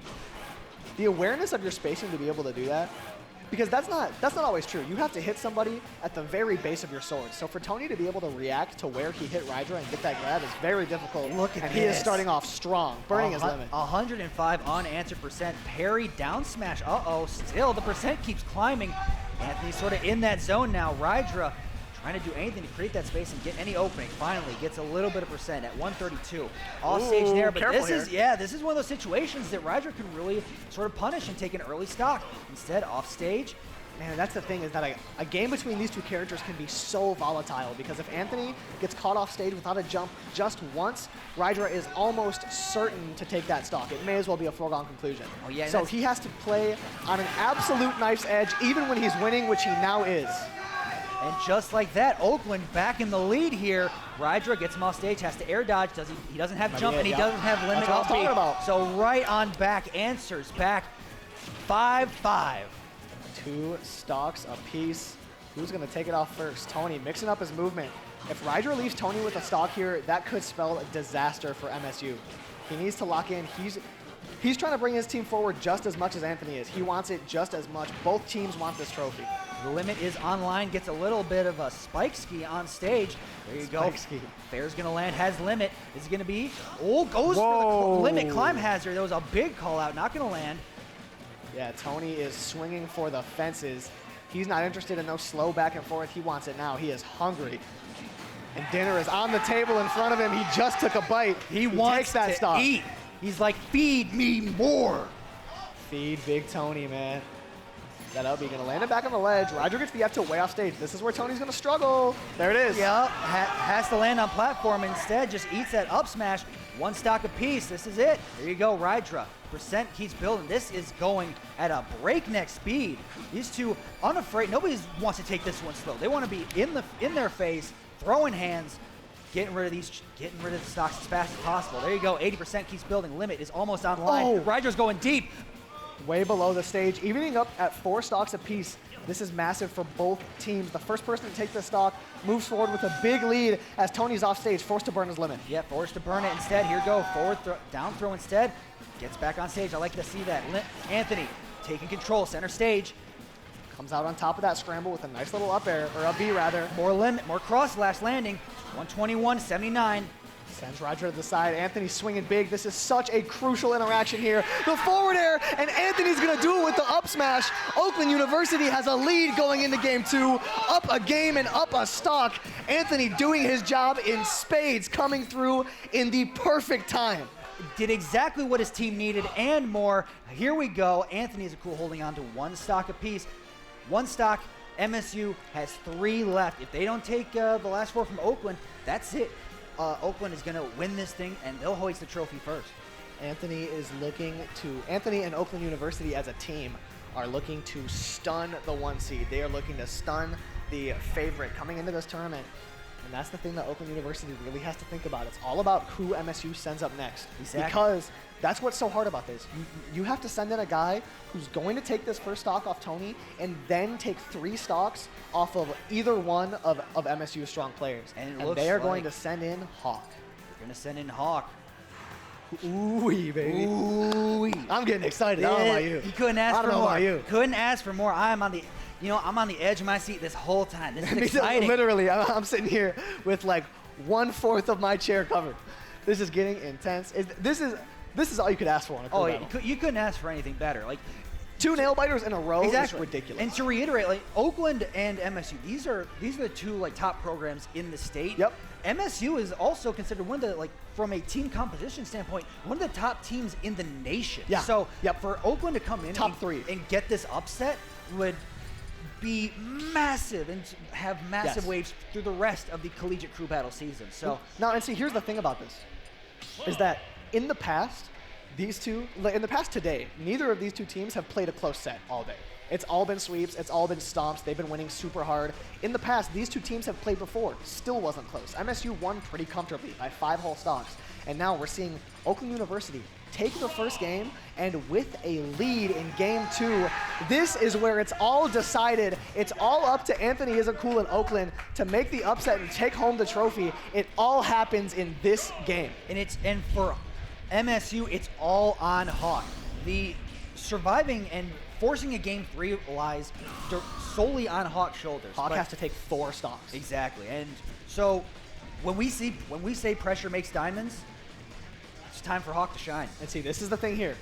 Right now, if Hawk is able to take the first stock off of Anthony, he will go in to Oakland University's last player as the clear favorite to win it, right? Mm-hmm. However, if they trade stocks, if Hawk takes it first, or if Tony takes one first, then Hawk goes in with a stock deficit. We saw this happen in the last game. This last stock right here is so crucial for Anthony to put his team in a prosperous position. And I think this is why they sent in Hawk, because Hawk is well known in the state for landing the Rob 0 to death. Yes. Based on the gyro and the nair that you're going to see. All you need is that one opening. Yeah, all you need is one. And so I feel like that's a good reason for sending in Hawk here, but you got to be careful. He already has limit on line, 65%.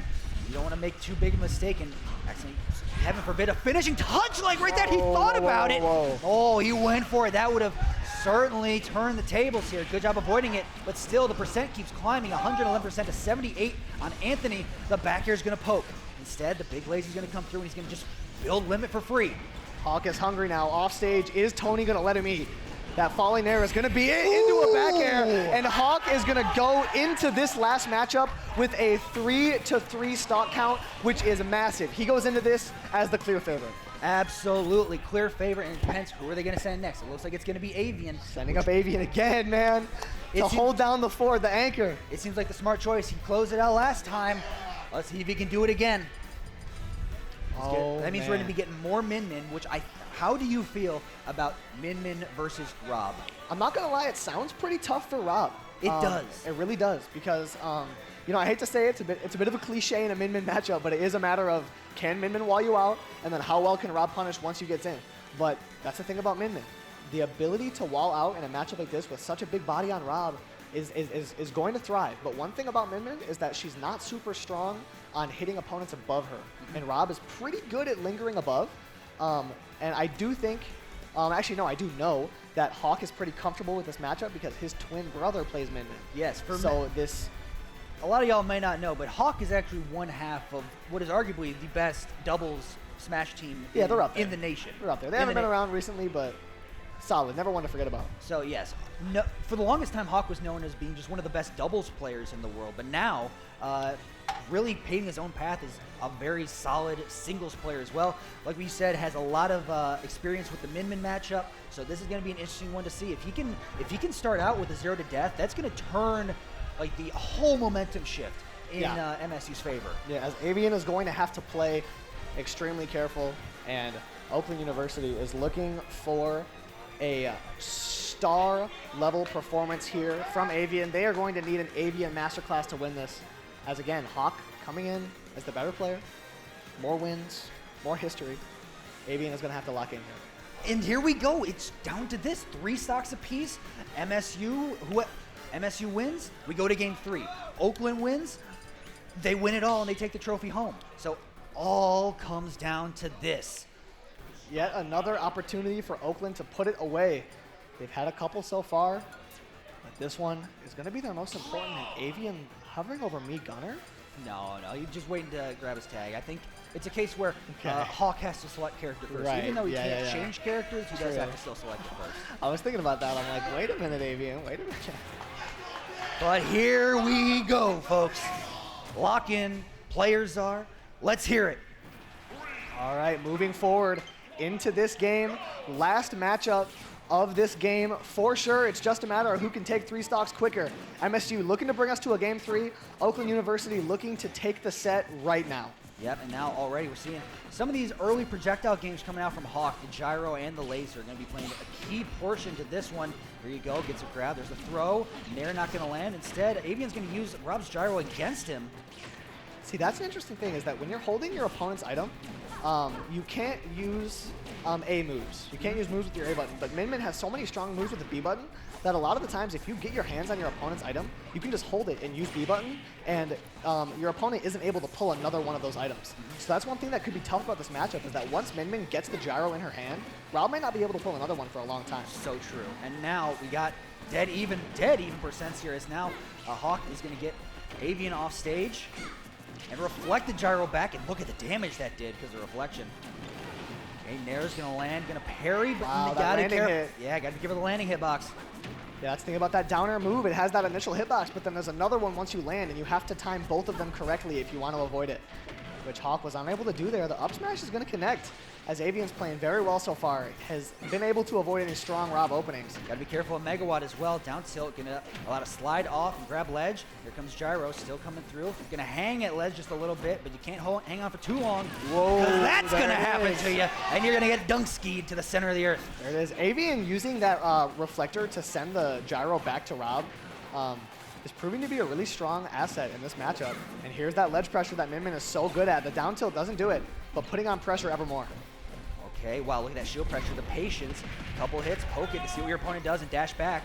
135 to 22, the percent. Uh-oh, don't want to be stuck there. Let's call that one the meat grinder. You're stuck between a rock and a hard place, but instead the Megawatt coming out, and 2 stocks to 2. Avian lighting up the OU side of the venue real quick, getting them excited. Takes that stock and now putting more and more pressure onto the shield. As that falling there tries to open up a combo, and it does so. Avian sent off stage. Oh, missed early upbeat. There you go, here it is. That's massive. Hawk just needs one more, and MSU is going to take this to a pivotal, set-deciding, tournament-deciding Game 3. Grand finals. The one that would the real decider. Yeah, call it true finals. All right, what do we got? A couple of connections off stage, though. Big laser going to connect. Avian not trying to allow that to happen just yet. Says, wait a minute, I'm still in here. Left tilts. There you go, off stage. Hawk firing right back.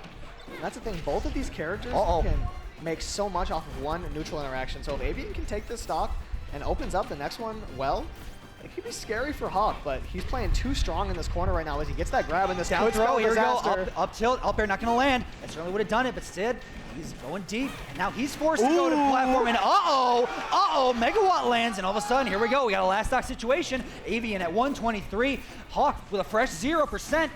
It could all come down to this. Hawk needs to take this stock to keep his team alive. He doesn't do so on that drag down. Avian pushes him to the corner. Hawk pushes back. Big laser just missing. And now, how's he going to get through? Nair lands, sends him up high. Gyro just barely falling off ledge. Ooh, okay, gets that grab. Is that it? Down throw, what's going to be? Up air, lands. Good DI. Great directional input, holds it.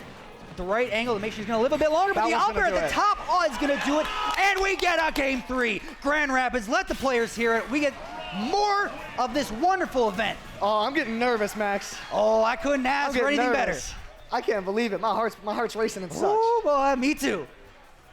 Wow. Ooh, this is good. Art Prize, you couldn't have gotten a better grand finals than what we got for you right here. All right, take a sip, everybody. Settle in. Ooh, take a deep Calm breath. down a little bit. Here's your chance. We got one more in store for you. It all comes down to the true finals. Lower the heart rate a little bit. Do some breathing squares. You know, in for 4, hold for 4, out for 4. Oh, count to 10, deep it up. breathing. Ooh. Yeah. Ooh, yeah. As this is getting intense, both teams super focused. It's not a lot of smiles this time. You saw both last game, both teams were joking around a little bit, but it has come down to this. One more crew battle to decide this whole tournament and see who wins this majestic-looking trophy over here. Oh, my gosh. This has been... I'm actually freaking out. I know. This has been an incredible day from start to finish, and we end it in the best way possible. So exciting. Oh, man, I love it. I love to see it. Hey, Pocket. With the big screen and such, we got it all. Look around us. Look around you. Look at all all the the smiling faces. All the happy downtown people. Grand Rapids, Rosa Parks Circle. It's a beautiful Saturday. Look at all these- Breeze look at is these people. flowing. Look at this guy. Yeah, I know. Look at this guy. He still has kept the suit coat on the entire day. Hey, now with the breeze and the shade, Oh, I'm yeah. pretty comfy now. I'm pretty comfy. I was sweating a little bit earlier, but breeze and shade makes it comfy. Oh yeah, Feeling good. feeling good, looking good, and certainly plenty of really good Smash on display here. See, I wasn't sure about it. Showed up with the suit coat. I'm like, yeah, I don't know. Someone's like, hey, I like the outfit. I'm like, you know what? I'm never taking this off. Oh, yeah. I might sleep in this. I got a lot of compliments because apparently this is like I don't dress this professionally too often, so everybody's Yeah. like, "Dang, you're looking good today." Yeah, I'm like, yeah. See, I never do. You know what I mean? This is about as far as my formal wear goes. So, I don't know. We're out here, man. Yeah, we out here. We're outside. It's beautiful. Man, the strategizing kicks off. These two teams really got to think because that's what I'm saying. This last game, it all came down to the order of the players. The first game, it all came down to the order of the players. So it's all going to be about which team can strategize more effectively coming into this game 3 of the grand finals. Do you think MSU starts with dice again because they've gone to dice as the Beats opener me. of the last time? Really, that's the tough part is as commentators, all the strategizing and all that stuff, that's down to them. We're going to be just as surprised as you are as who's going to come up first for this winner take all game 3. See, the other thing about this is that MSU has a player that we've yet to see, and so does OU. Oakland University has Trisket, who is very good in clutch situations. He winds up playing the anchor quite often, and he tends to do so very effectively. He is the type of guy that thrives under that high-pressure scenario. And MSU has Crash, who is kind of the ultimate wild card. Yeah. Like he could easily come into this crew battle and take 6, but he could also come in and take 1. You know, so I do wonder if we're going to see a mix-up for MSU. Their order worked out pretty well in the last set. Certainly the Someone's call going to for throw the a wrench Hawk- in the system. Yeah, certainly the call for the Hawk anchor paying off dividends because Yes. it forced this deciding game 3. So it has come. So far, the only mix-up that we've seen from Oakland University is their first 2 players. They just kind of switch those back and forth. Yep.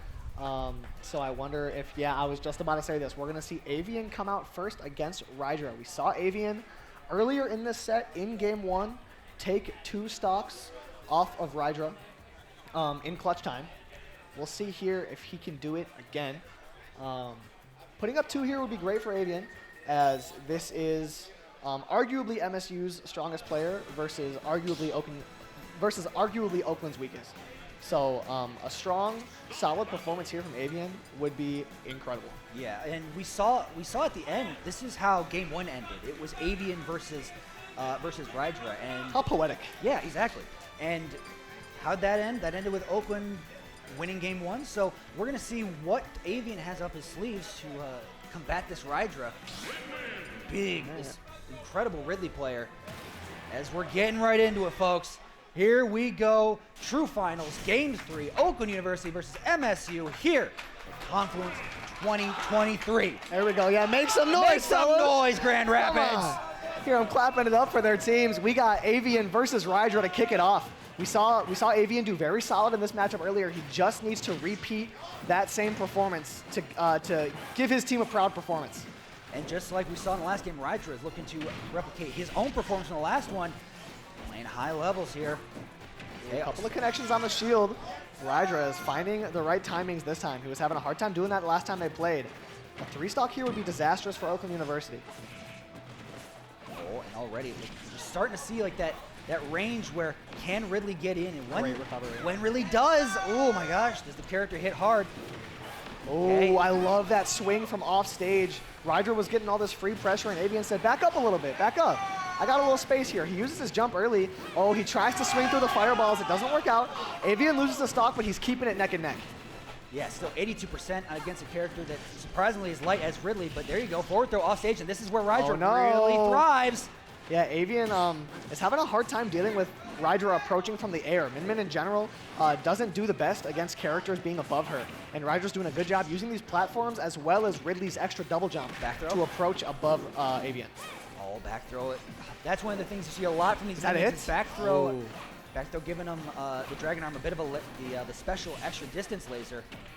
Oh, barely able to avoid that dash attack. Rydra's got to be feeling very fortunate that Ridley's up B recovery is able to get through that Min off stage attack, because that has saved him quite a few times. Avian trying to chase up to the top of the stage, doesn't find success in doing so as Rydra still struggles to land, and he does so with a dash attack.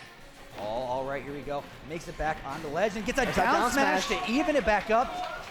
Avian's moving pretty well right now, avoids that side B that could have been crucial to get off stage. And now it's just about Avian planting his flag and staying on the stage. He avoids another side B and gets big damage for it. Walking down Rydra from one end of the stage to the other with these arms, still putting on the pressure, just slowly approaching like Sean Strickland. Ooh, there you go. Keeps him up. The early air dodge is scary for Avian. Rydra doesn't connect with the up smash as Avian tries to swing from off the ledge. It doesn't work out this time. That might be the stock. Rydra's so good in these scenarios, and Avian can't make it back. Still with a chance to take a second stock off of Rydra, though. Yeah, 55% still has that Great potential, side but B. good job, yeah. Low enough percent, able to mash out of it. Gets the back throw that's going to give a laser to the Dragon Arm. That Ridley jab, not easy to punish. Avian knowing exactly how much time he had and using every single bit of it. As here we go, we're gonna get a throw off stage. Avian thrives here, swinging early, doesn't connect though. Still doing a great, still trying with that chakram arm to try and interrupt Rydra's recovery. Not finding it, still getting these back throws and not finding the lasers either. So excellent job from Rydra to avoid all of this typical offstage pressure from the Min. But here you go, another back throw. This stage position is going to be huge for Avian. Goes for an early swing yet again. It doesn't pay off once more. Rydra is just playing too evasive right now, as Avian's having a hard time taking the stock. And if he takes it right now, this would be a relatively even game. But the up smash whiffs, and Rydra gets it's ever more extra credit. This is definitely megawatt nair percent, that big wrecking ball arm. Yeah, that's going to kill. It certainly will. Now, retakes center stage. The percent keeps building, just kind of poking and prodding. 143 to 43%. Avian looking to really going deep, but still, that character's got wings for a reason. Going to be making it back. Wow. I don't believe this. The pressure for Avian is so strong, it's unrelenting. It's been lasting forever. He's mixing up his timings, but still Rydra's able to make it back. Up smash on platform doesn't do it. Rydra is hanging on by a thread. 174 and still poking and prodding. And that chakra time and time again, just unable to make it through the Ridley recovery. Turnaround back grab not landing. 53%. Rydra is playing so well right now, just avoiding everything that Avian throws out. What do we got here? That Nair's going to do it. Avian takes 2 stocks. He's effectively done his job here, but if Avian can take one more, that would be magical for OU. Absolutely. But oh my gosh, misses the recovery. Unfortunate fashion. That happens to the best of us at the worst of times. But you know what? You still did your job. You got 2 stocks off Rydra. Yeah, You're only down 1 stock as a team. So still, anybody's game to take. Rydra feeling a little nervous too. You see him kind of taking a deep breath, using his hands a little bit, say up and down. Got to relax a little bit. Recenter his chakras. As Avian puts up a very strong performance. As I was saying earlier, it's arguably the weakest link on OU versus arguably the strongest on MSU. And Avian put up a strong 2 stocks. Kind of got Rydra's heart pumping a little bit. Maybe made him feel a little bit nervous moving into this next couple of games. Absolutely. As now we're starting to see who does Oakland respond with, and it looks like it's going to be Rob. All right, we're sending out Roberto. He hops onto the stage with some kind of youthful whimsy. Look at Rob move. Oh yeah. Oh, I love it. Oh, man. Oh, See, that's boy. another rough matchup. That's Snake versus Ridley. That's a big body. We keep bringing this up whenever Roger's on stage, but it's always a factor.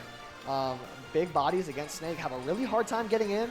Those explosions are just going to clip you on the very edge, and it can get rough real quick. I'm nervous. Are you nervous? I am. I'm nervous. You think the players are nervous? Oh, if we're nervous, I can only imagine what they're feeling. They might be. They might be. My heart's on a bumper dump. I feel it almost beating out of my chest at this point. Here we go. You hear from the crowd, people chanting. They want Rob. They like Rob. OU, let's hear it. MSU, let's hear it. We're hearing it a lot from both of these schools. The noise picks up as the game gets started. Ryder's going to take his first stock. Rob has 3 to work with, is looking to tie it up. If he can take the stock off of Ryder, we're moving forward with a 9-9 stock count. Taunt recenter gets agreement, and already starting off the bat with 2 grenades. 2 are better than 1. Now, I am wondering, moving forward in this, are OU going to save Anthony to anchor, or are they going to send him out second like they've been doing? That strategy's worked out pretty well so far. Oh, that's yet to be seen, as right now we got to see how Rob can handle this last stock from Rydra. And right now, it looks like getting carried off stage. Got to be careful those back airs. Those are certain to do damage, but oh, a brutal air dodge to give MSU just that little bit more of a lead. Not what you're looking for if you're Oakland. Disaster strikes for Oakland University as MSU is able to take perhaps the first stress-free stock of the entire set for them so far. But ever since then, Rob has been surging back, putting on some big damage. The up tilt might have just done it. Oh, he very did, yeah. narrowly missed. Just facing the wrong way. It goes to show just how precise spacing on some of these moves they are. Even though for a move that arguably has a pretty wacky hitboxes like the Snake up tilt. Here we go. What does Ridley do here? I don't think Ridley can do anything. No, as Rob can just throw out that Nikita over and over, and he takes that, only losing 1 stock. That's not what he wanted, though, as Rydra is going to take 4 total. Rob is going to have to put on a good show here. Yeah, 1 accidental air dodge, and what could have been an even game still ends up with MSU holding a 1 life lead. 1 stock leads can go away pretty quickly here in crew battles. As who do we have coming up next? Suspect. Oh, this is good. You want to talk about volatile. You want to talk about explosive. You want to talk about somebody that can make stocks disappear. You got to look no further than Kazuya Mishima. Yeah, and see, this is one of those things where MSU sending up Suspect here makes me think that he has a pretty comfortable or a pretty strong set history against Rob. Because I feel like on paper, Snake versus Rob, or Snake versus Kazuya, not the easiest for Kazuya. But clearly they're comfortable sending up Suspect because sometimes Suspect is one of those players where when he has your number, he has your number. Yeah. And it's very hard to adapt and do anything about it. Get that MSU crowd turning up. Oh yeah, the MSU more.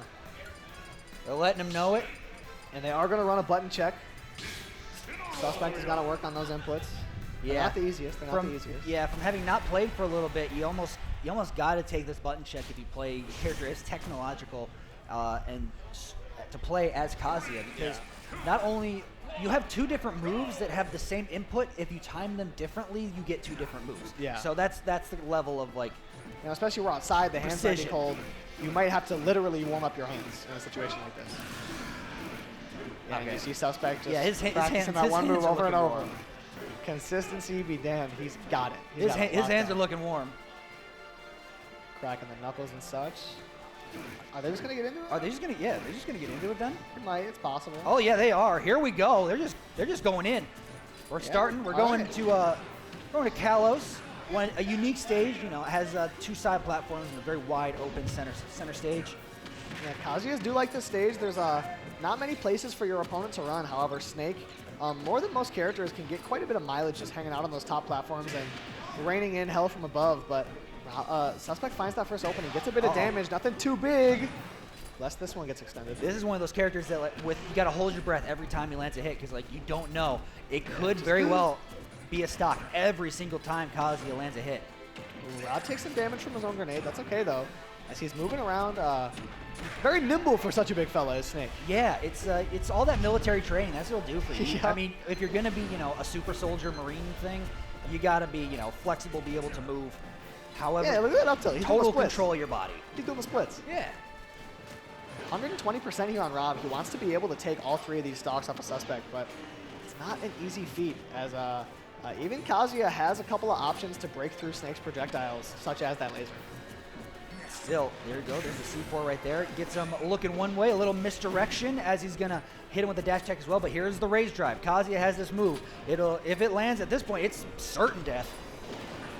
See, and I was about to say this is where Snake thrives, is when he gets his opponent in the corner, but Suspect was able to work his way back, finds himself above Rob, goes to chase him up mayhaps. No, he's going to wait for Suspect to come back down on him. Nikita still putting pressure, but it's hard to steer when you're getting shot with lasers. And Ooh, wow, two in a that seems row. to be the name of the game in this matchup as Chases him off stage. I love that for Rob, or for Suspect. Snake is a character that doesn't have many options in terms of mixing up timing off stage. So that's going to do it for Suspect, but Rob is going to trade back right away. Taking a stock here for Rob is crucial. He does not want to give up a 2-stock lead. uh-oh, but here's a grab, and great job, the bails him out. grenade, getting him out of jail free. That's what we were talking about with Grenade's ability to kind of break up combos sometimes. That came out in the best of times for Rob, as that one connection could have spelled disaster. Down tilt spot, just look at that shield, it's looking real small. Whoa. Gotta be careful, you don't want that thing to pop. Both of these characters can put on such long-term pressure and lead to shield breaks. As we have that forward tilt off stage, this ledge guard could be that's huge! It is huge! And here we have a bit of a deficit still for Rob. Taking the stock would be ginormous. Rob brought it back to even, but 2 jabs and a big boot, and doesn't even need the kill screen. Just eat these size 12s, and you're off the stage. Rob putting up a solid performance, taking 3 stocks, I do believe. And now, Suspect is the man waiting in the chair. What size shoe do you think Kazuya wears? That's gotta be like a 14. I was gonna say 13 and a half, but then it cannot feel good when you get that kind of shoe in the teeth. It's gotta be big for sure. As we see OU strategizing. They got 3 options here, right? You save Tony, have him as your anchor, and then you either send in a Spectral or Avian, or you send in Tony now, and then you send in, or Spectral or Trisket rather. Yeah, or and then you send in Spectral or Trisket as the anchor. In this matchup, how do you send in Trisket for the Kazuya matchup? You could. Pac-Man versus Kazuya is not the best matchup. I have seen Trisket close out a crew battle on the last stock against the Kazuya before. Yep. So it's a matchup that he's familiar with. That's got to be something that OU is considering. But we saw earlier, Tony come in and dismantle Suspect. So we could see Oakland send out Tony as their 3rd man for the 3rd time in a row. That's not an unlikely scenario. They're thinking hard. This is How couldn't you? exactly. This is one of the highest stakes moments of the entire match. It's like game 3. Whoever you send in next, you have to take somebody who rarely even gets knocked out of a crew battle, let alone like in Suspect, who, according to our knowledge, and we'll keep saying it until we're proven wrong, the last time he was up here was the first time he's ever been knocked out of a crew battle. Yeah. And his refusal to get iced out as well, as he's going to continue to just, keep his hands warm with these Kazuya combos. Yeah, that's one thing that Suspect is always going to do. If he has extra time on the setup while people are waiting, he's going to open up a game against a computer and try and get some practice in. A little level 1 CPU that, could barely hurt a fly, let alone Yep. take a stock. Put the moves on it. And say you still lose a stock to it. Embarrassing. All about what OU decides to do next. They're thinking deep, but hey, you have to. There's so much on the line here. The tension hangs in the air over both of these teams, man. For such a wide open area, you can cut the tension with a knife. Yeah, you can feel it. You can feel it in the air. As we see MSU kind of nodding about Suspect's movement. They're like, it's looking good. Yeah, it's looking yeah. good. Oh, What do you got? Say 1, 2, 3. Say what, huh? Say boom, boom, boom, pow. Little black eyed peas.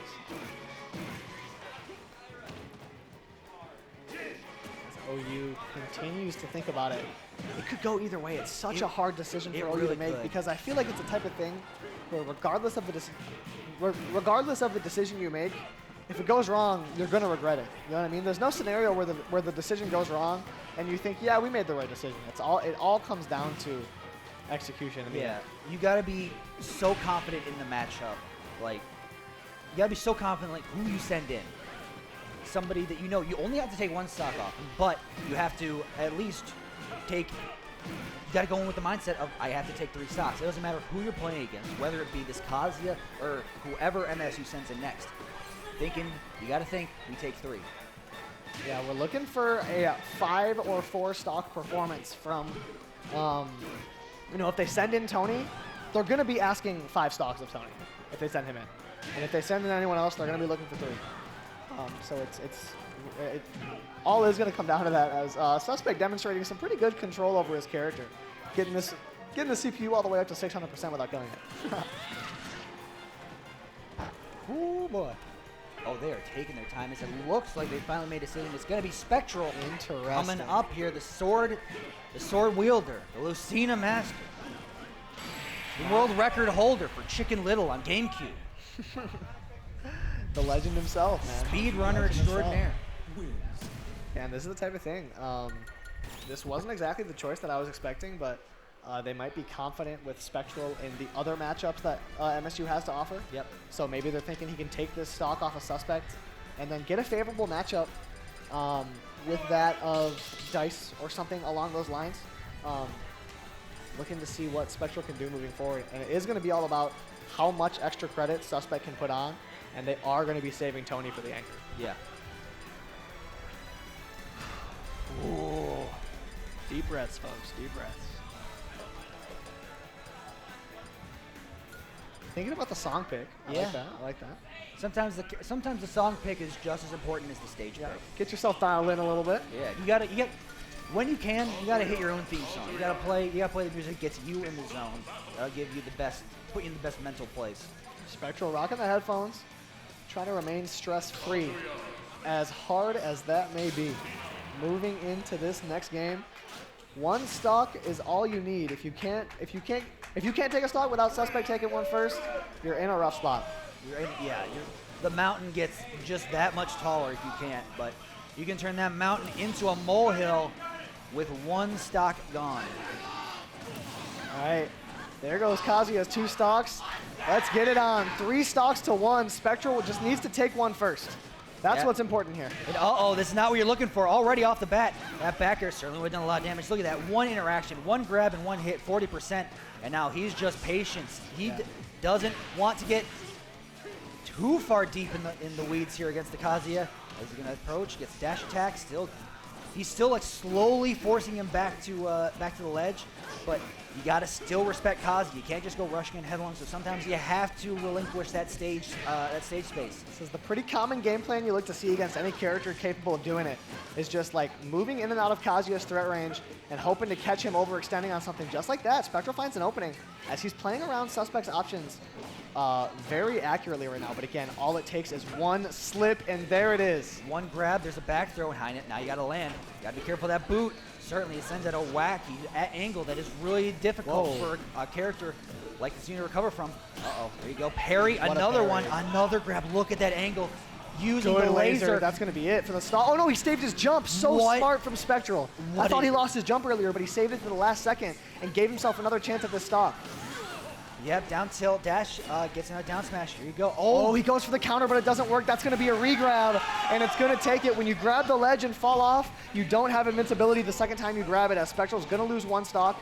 Just going to try to avoid losing a second one here. The mountain gets a little bit taller for Oakland, because now Spectral still has 1 stock to take. A lot of Lucina's moves are going to do it now. 155. This is when up air and nair start killing from anywhere. All of her tilt attacks are going to be doing it. There's this pressure from the corner that's so hard to get through from Lucina. That back air sends back Kazuya hanging on by a thread. And still at ledge and still at 168. It's one of those moments where you don't want to get touched here. Oh no. This could be dangerous. Starting it up. 41%. He has full rage too, so he's going to be killing even sooner than before. See poetic timing as we hear a car revving in the background right as Suspect starts up his engine. Spectral trying to throw out this nair. That's all it's going to take to kill Suspect from the middle of the stage here. Gets caught again, though. A little 1-2-3 air dodging to avoid the laser. Can recover, but there's a boot. That's not what you're looking for. That's brutal, and that's going to be another stock. What a performance here from Suspect. He's able to take these last 2 stocks. This is going to force Anthony to take a lot unless Spectral can pull something magical out of his hat here. Oh, but eats a get-up attack for 12%. Side B off the side. Not doing it yet because Kazuya Mishima, he eats his Wheaties. There you go. Down air off the side will finally do it. All right. but not before MSU gets a very, very solid 2-stock lead. Spectral with a controller in one hand and his head in the other. Not exactly happy about how that game went. But moving into this next one, far from out of it. Spectral only rocking with 1 stock, but if he turns it up, if he plays well, he could take 1 or 2. Tony is more than capable of taking 5 or 4 stocks. 6 is a little bit rough, still possible, but Tony is very capable of it. But any bit of mileage that Spectral can get here, any stock, is going to make Oakland University feel just that much more comfortable. And a matchup all too familiar. We saw this play out in game 1. I want to say Spectral took 2 to Dice's 3. But far from an insurmountable matchup, Spectral just needs to take 1 or 2 stocks to make this very doable for Anthony. Absolutely, absolutely. Now, we're going to get a little bit of Dice action, a little bit of Mike Dyson. We're getting a character swap as well from Spectral. Interesting. Oh, button check? Oh, that's right. okay, That's right. He can't swap characters. I forgot. Oh, yeah. Because in normal 1v1 circumstances, in between games, you can typically swap characters, but because your stocks are tied to a certain character in this crew battle format, Yep, not in a crew battle. Yeah, you're not allowed to swap characters. It's the equivalent of switching a character halfway through a game. It'd be weird. Exactly. It'd be weird. It'd be real weird. Which, I mean, Pyramythic can do that, but True. that's a whole other can of worms that we're not going to get into. For the longest time. That we don't have the equipment to open. Yeah. All right, yeah, Dice is moving. He's pretty consistent with his movement, and he's ready. He feels confident. He's ready to move into it. Oh, man. None of this. Yeah. It's going to be huge for Spectral to take a couple stocks here and give Tony a little bit of climbing gear to scale this mountain. Absolutely. 100%. So, Deep breath, deep breath. deep breath, recollect yourself, center your chakras. Whatever you may Find need your to do to meditative lower the state. heart rate. Find your happy place. Take your Adderall. Do whatever, I did do this whatever morning, you need. but that's because I've dealt with that since 1st grade, so I have a reason to. Oh, I have to. All right. 6-4 here in game 3. Oakland took a shocking game 1. Dice with a little bit of a fist pump, getting himself into it. Dice wants to hear it. Come on, folks. Give it to him. It all comes down. Here we go. Game 3. 1 or 2 stocks from Spectral would be special here. He's going to take 2 with only 1 remaining. Spectral's going to be looking to run this back. Yep. Still just taking his time, kind of almost. These are the little moments when you can ice out your opponent. All right, there we go. As we get underway, both players taunt. It's almost like doing a fist bump in an MMA fight. Absolutely. And they get right in the scrapping There here. you go. One up air, but still nothing. Finding Dice. You don't want to let him start up his engine, get caught in the Dyson sphere. The Dyson vacuum cleaner. Yeah. The Dyson Super Vac gets sucked into that combo. All right, here we go. Spectral is playing really well. If you see an even game here, you got to be happy if you're OU, because Spectral taking a stock off of a player who is ranked much higher than him would be great, but off stage now, that could have been tragic. Would have broken my heart. Oh, and I pre-gasped. I My hands were on my face. We both just leaned back, like, uh-oh. But nope, he's still got it. Still, the percent keeps climbing, 60% to 79. If he can take this stock off Dice, it would really help. It'll be a big sigh of relief for OU, but Dice finds an opening, the up B out of the combo. Spectral has been using that very well. It's been an interesting mix-up. I love the side B to mix up the timing on shield, though. Yep, now he's going to be looking for these back air, up tilt back air percent, quickly approaching. Oh, Falco just barely ducked under that Lucina back air. That could have been massive. That ledge pressure could have spelled disaster, and that back air not quite going to do it. Still, one up tilt back air into another. Gonna be missing the grab. Don't want to be hit by up tilt again. Oh, that corner pressure is so scary. He jumps out of the up B, or the up air rather. F tilt's coming through. Both these players trying to space out. I thought that'd be the punish for Spectral, but not quite. He wasn't ready for it. Oh, fair landing. It gets him off stage. The laser is gonna land. Just barely avoids that laser. How's he gonna get back on ledge? Instead, he's gonna eat a fair off stage, and just like that, 6-3. MSU holds a full character lead. It is all in the hands of Mr. Isn't Cool, Tony himself. Has to come through and take 3 stocks off of Dice and then 3 stocks off of MSU's anchor, whoever that may be. This is MSU's game to lose. Dang. Wow. What more could you ask for? It came down to it, man. Coming down to it. And look at this. You're from the east side where they have a weekly tournament series called Movement that often gets, upwards of 50 to 80 people. And this is a Movement grand final that I have seen time and time again. These two have gone blow for blow at every corner. And it's gone so back and forth. Yeah. You know what I mean? Like, Dice will win a few in a row, and Anthony will win a few in a row. I don't know who's trending up right now, but you never know when these two guys can turn the tide on each other and start swinging momentum back in their favor. And in a game like this, it's all about who can do best under pressure. We've seen both these guys crumble, and we've seen both these guys strive, and it's all about who steps up to the plate here. 100%. Now, this is a tale as old as time matchup, as I said before. These two have played each other a lot. And like you said, sometimes it goes in Dice's way, sometimes it goes in Anthony's and Tony's way. We're going to find out who holds the key to victory today. If Anthony isn't cool, Dice, Oakland's last hope. All right, deep breaths, boys. We're getting right into it. 3 stocks on Dice, 3 stocks on Anthony. Anthony needs a dominant performance and nothing less if he wants a shot at winning this. And already starting off with Dice holding a bit of the keys here. It's 20% early, and already with these up airs into 51, and the laser's going to land as well. Down air using, and there's a stock already. Great start. That's perfect for Dice. That puts Anthony so far onto the back foot. He has to take 6 stocks in a row, only 1 spot for error. He can only mess up once. He has to be perfect. Yes, has to play to perfection. 1 up tilt, the back air is going to land instead. Here you go. Little climb hazard, little up B, 43%. But we got to be careful when landing in front of Dice. You don't want to be grabbed because then the blender starts. Uh-oh, side B. Dice is getting creative. Yeah, man. A little overextension, unfortunately, still. We say Tony has to be perfect. He's no stranger to perfection. Every now and then he can lock in and play a work of art game on some Picasso stuff. A couple of up airs up top. Trying to paint a masterpiece here with a finishing touch. Woo! That'll do some mental damage. Feels good. For Tony as he's moving in. Still with a big deficit, though. He needs to really turn up still if he wants a shot. In a lot of cases, that'll do more mental damage than, obviously it takes the stock, but it'll do hurts the opponent's psyche as well. But here you go. Still Dice racking up the percent, just slowly trekking along. 96% has full limit to recover. Instead, he's going to use it on the blade beam and make it back. Back air off stage. This is where Tony thrives. The dash attack doesn't do it. He escapes to the top platform, meets Dice up there, says, come get me. Excellent decision here, but the back air, and he's going to take it on the side, and just like that, Oakland sitting on their last stock. Dice is locked in. I said before, it was all about who can peak when it mattered, and so far it has been Dice, as Tony needs to take 5 stocks without losing a single one.